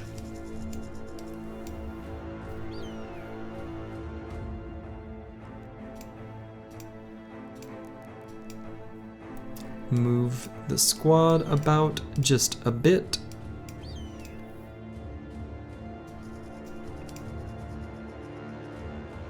Rando dude lurking in chat. Maybe he's a little hurt. Maybe we bring in Balder. And we'll do a little fight against some nomads for a dramatic change of pace. In City of Golden Sands. How lovely. That's a fun city name. And also I need to think, you know, there will be a little bit of time to decide, but we need to decide fancy shield or jugs or money for our reward here, the Black Book. I honestly, there is a piece of me that kind of wants to do the jugs just to make the Chaucer a monster. Grab Forge, I did say that was another option. And potentially could get a weapon mastery for Mortimer Drock. Could wait on seeing if there's a famed item to give him. Or could just kind of hang on to him and just give him just to apply weapon masteries for named items we find. I don't know. Maybe it's an idea. So super quick check on the squad. I think we're a little scuffed, but not like terribly so. I guess Lukey Dookie is looking a little rough. Now he's good as new. Okay, I think armors are in good enough shape. The Chaucer's is a bit hurt, so he'll need to be careful. You like jugs the most too, but people usually get the shield for two reasons. One, Monolith. Two, full Emperor drip. Fair enough. Now we won't actually really, I mean, so for Monolith, we don't have a like big forge tank with recover. We've got a Slurgy monstrosity in Corvus Corac. We have a shield where we can just spam shield wall without needing recover. So actually, as far as Monolith is concerned, the Gilder's Embrace doesn't really do anything for us. So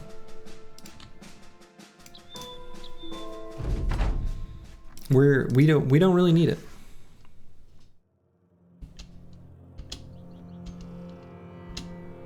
Oh yeah, Lukey Dookie 09. Release that falcon. Where is their desert stalker? There. Cool.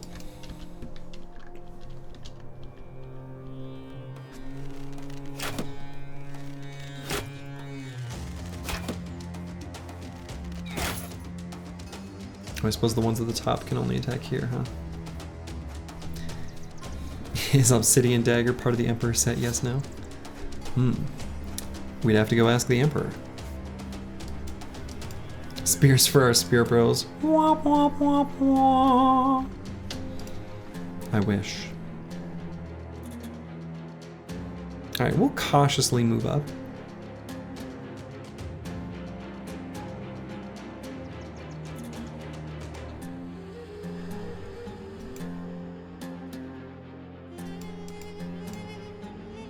Do I move all the way to here? Yeah, I think I do.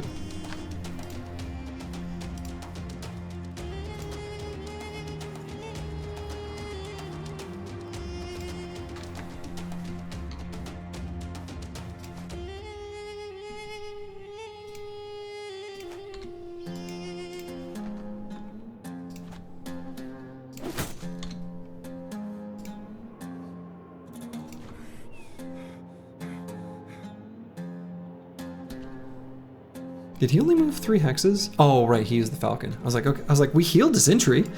Never mind, I'm dumb.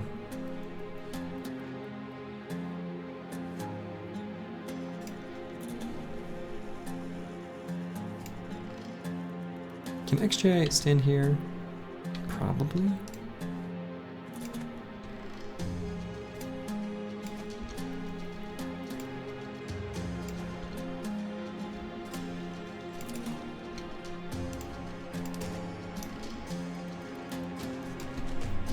So satisfying to hear that Slurgy uses the correct iteration of Womp Womp.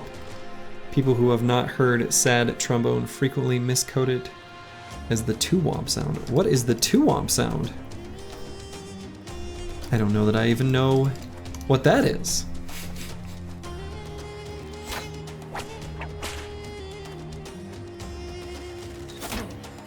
I'm pretty sure I'm just like, you know, quoting cartoon sounds.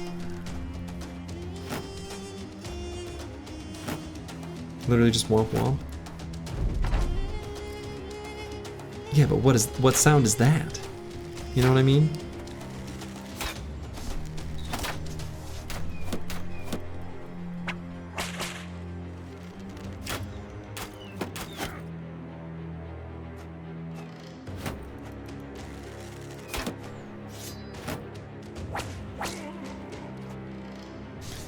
Oh man, that whip on Lukey Dookie. You have to be careful on Lukey Dookie. Let's see, can curse word get through this spear wall? Oh, so they just say womp womp instead of... Oh, okay, I gotcha. I think I know what you're saying.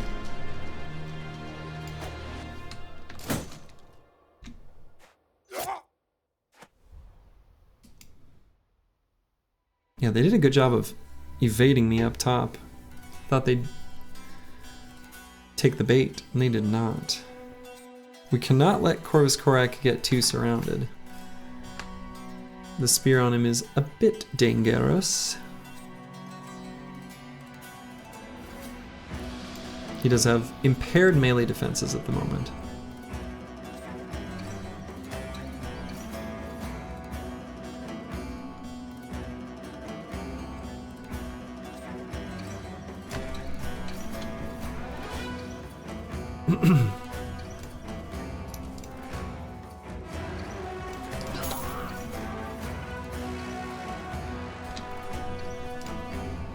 So this is the move that I'm not sure I should make.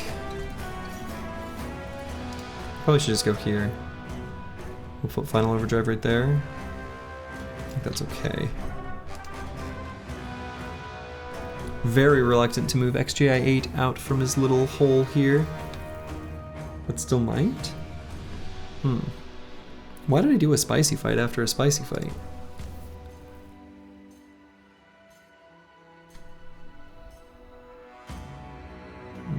No.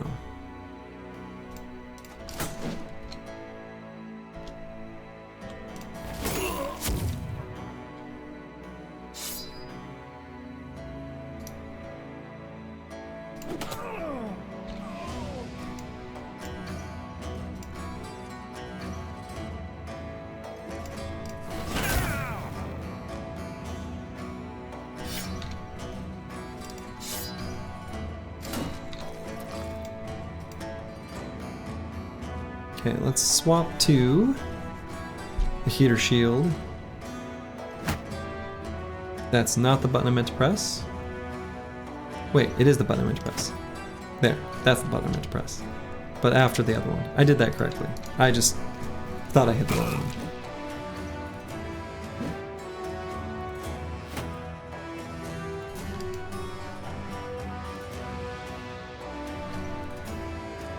XGIA is not going to step out here to get surrounded.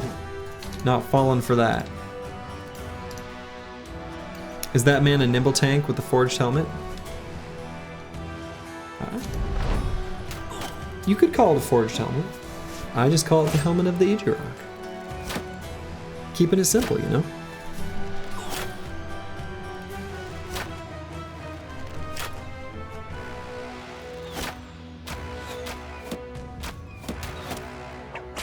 Man, that is a lot of arrows. Okay.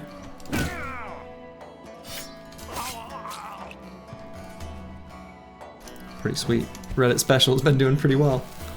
Oh, I don't. Those whips that keep hitting Lukey Dookie. He's gonna have to back up.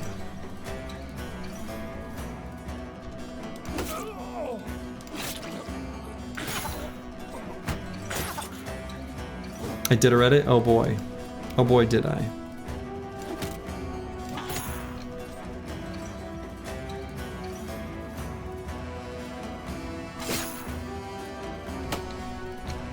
Alright, Hunter active now.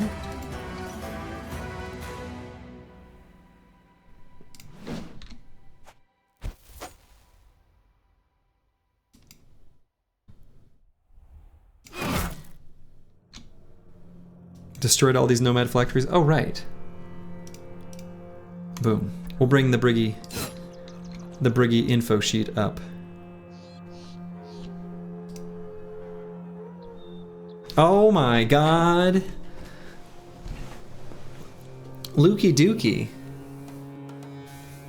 I just brought him back. Those 2 whip hits. These are fresh ones. Oh no.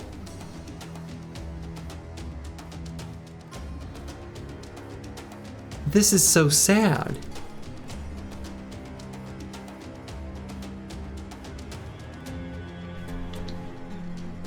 No 9. Lukey Dookie. Brought back from the brink.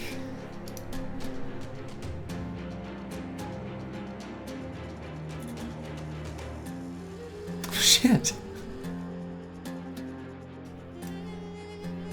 No bandages? No. Well. That's sad.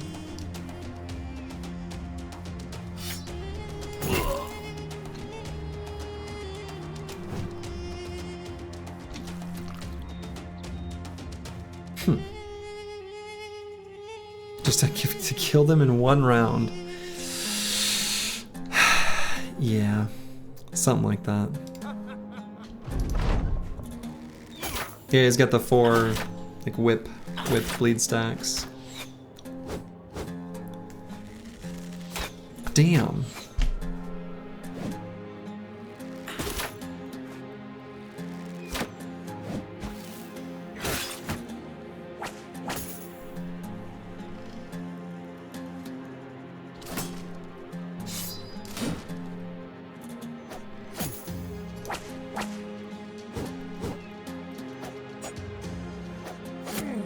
There's a lot of enemies. 1 fewer than before, though.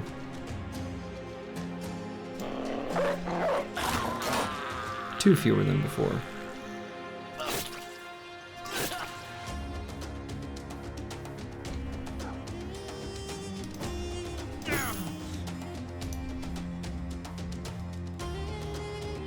Better stick to 5-minute meals.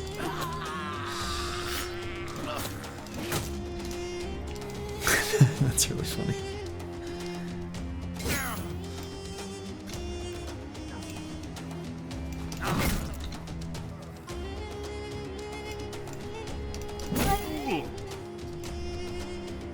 Lukey Dookie was struck down. He yet lives. The Lukey Dookie dream does not die today.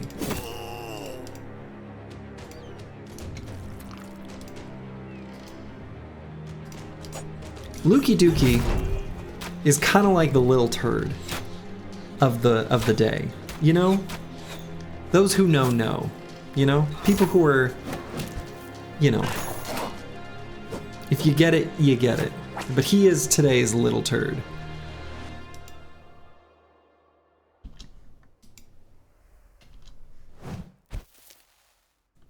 Star of the show, but, you know, deservedly so. He's living on. Living his dream, living his truth, you know? Living his life. Lucky Lukey. Exactly.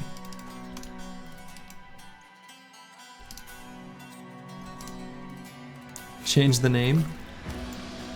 I can't just change a person's name like that. I don't have that kind of power.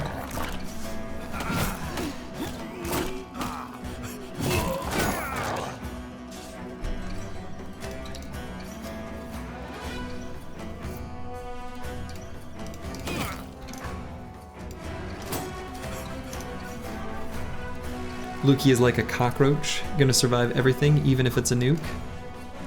I think so.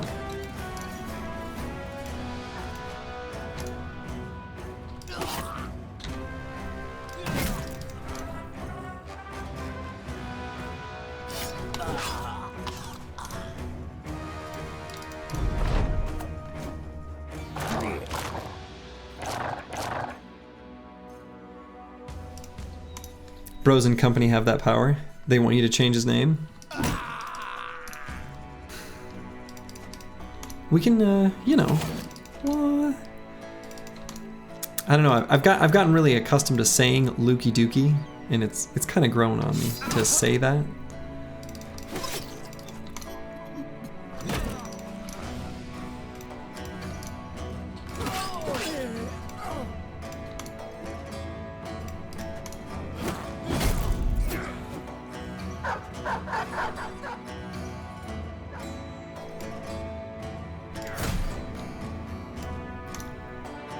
Secretly, I want this helmet.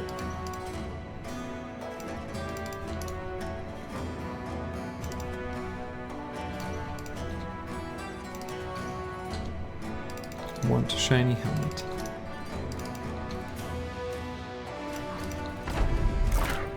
Don't bite the helmet, don't bite the helmet, don't bite the head.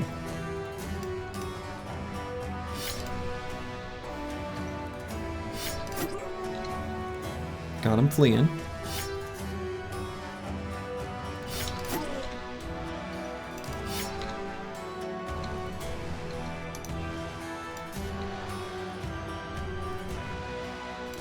Okay. Run them down. Good. Helmet still intact.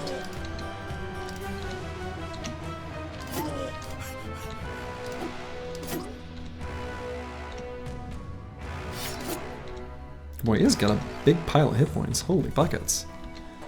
Was he some sort of special enemy? Don't bite the helmet. Good boy.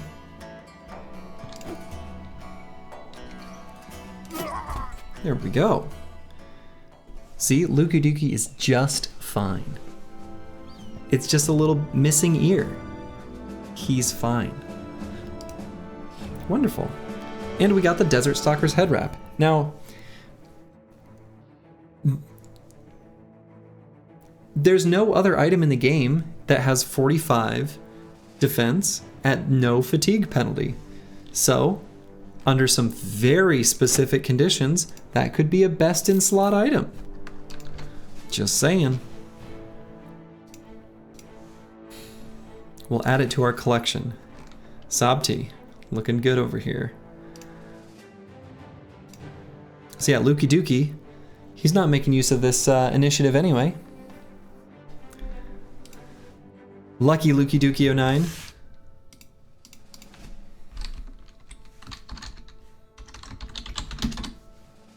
How about this? He's the lucky thrower. He has a new title. In fact, we know he's a thrower. Lukey Dookie 09, the lucky. The lucky one.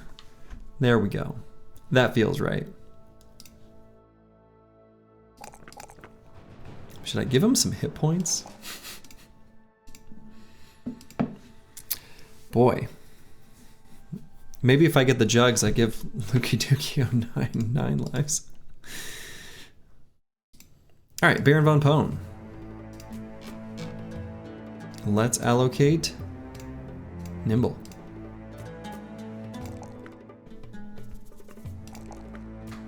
And I think we'll skip the 2 in range defense. Calling him the lucky 1 is a little on the nose.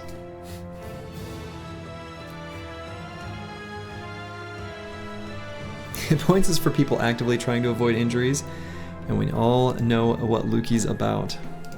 He's living his truth, you know, he's living his life. Wherever you are right now, Lukey Dookie. That's a good one. Okay.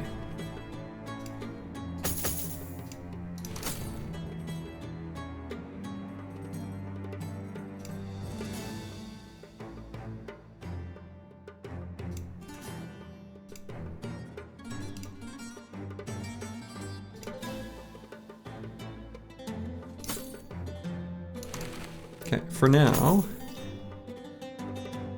let's have the banner wear this set. Kind of matches nicely here with the gladiator harness. Okay, and let's continue our path to Erzfesta. Like the Alison Krauss song.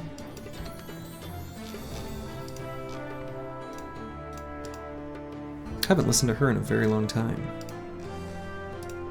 Little Allison Krauss and Union Station, I think, right?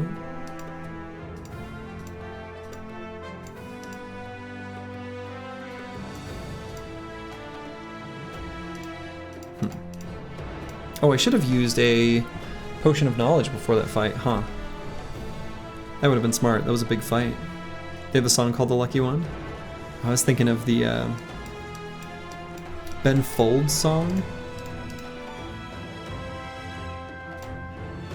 He has one called The Lucky One. Or just The Luckiest? Maybe it's The Luckiest? That might be it.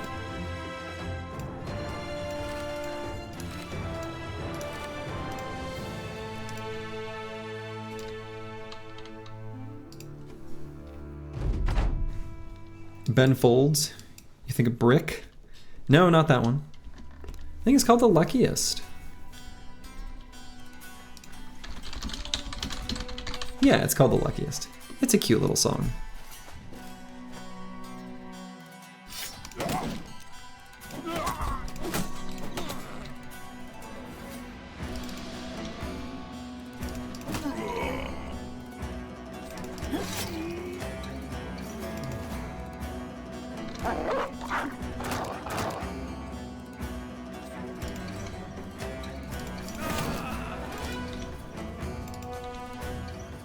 Poor little nomads.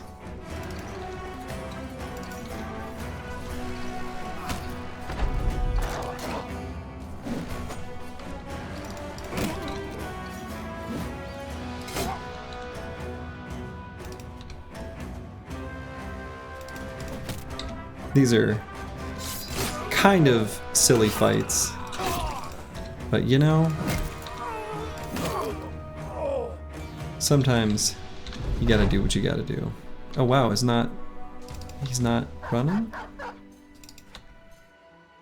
Yeah, he's running. Alright, we'll let him go. We'll let that guy go. It's over.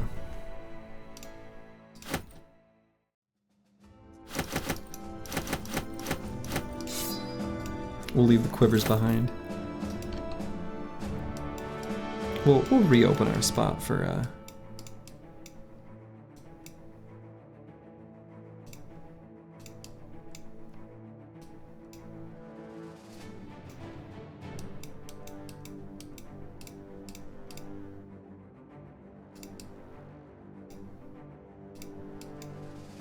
yeah, something like that might work.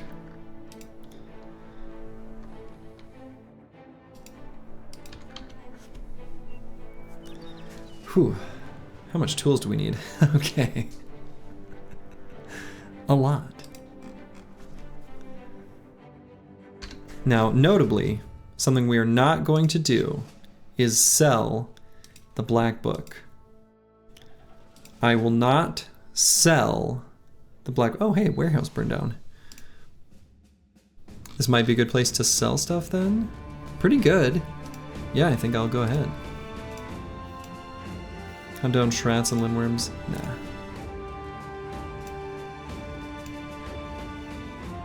Catacomb of the Restless. We can do some more tavern rumors.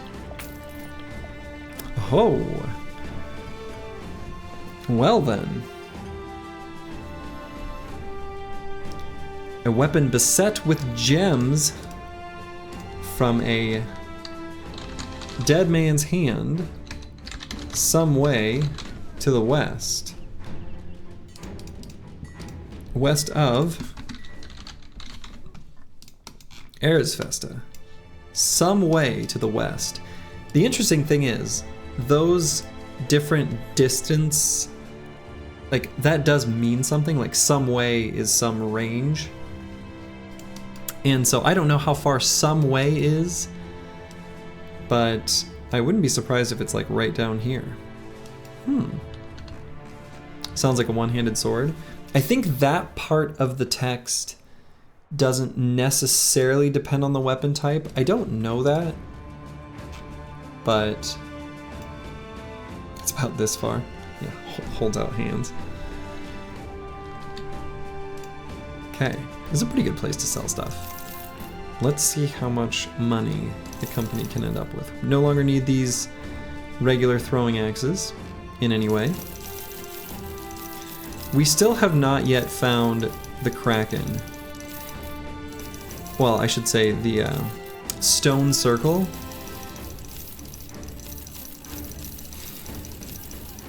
What I'm worried about is I think it might be too late in the run for us to be able to do the Kraken. It is, let me see, let me check the day count of wherever we're at. I almost just clicked that black book, but I did not. That was very close. I mean, I could buy it back, but it's dangerous. But yeah, day 110. Even when I find it, then I have to do 2 different fetch quests. I have to go get Unhold Hides, and then I have to come back and bring Shimmering Ashes. So I have to like look for specific fights afterwards. You gasped when I moved over the black book. Fair. So yeah, I think my dream of doing, you know, getting the lightning sword and bringing that into Monolith probably isn't happening this run. Just realistically. So time would be better spent doing mono prep, honestly. Yeah. Yeah, it's probably true. I still may do Goblin City, because I can't let them, you know.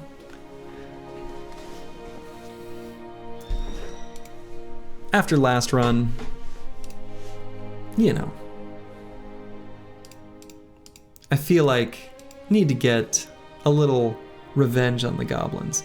There's an alternative timeline where a group of swarmy oath takers had a rough go there, and there's an old company banner. I want to see if I can pick it up, you know? That's what I'm thinking. Can't let them get away with what they did to the oath takers.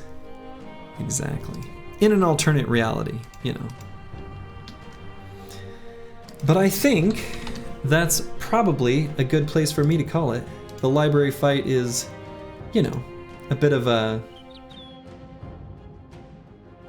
draining fight. So, let's raid. Oh! Let's raid Jorbs. I've been playing Brotato a little bit myself, and there's a new expansion. It's a cute little game. It's like you can play it easy for, you know, 10-15 minutes at a time. Now where will you go to fulfill your Battle Brothers addiction? Well, tomorrow? Will I be streaming tomorrow?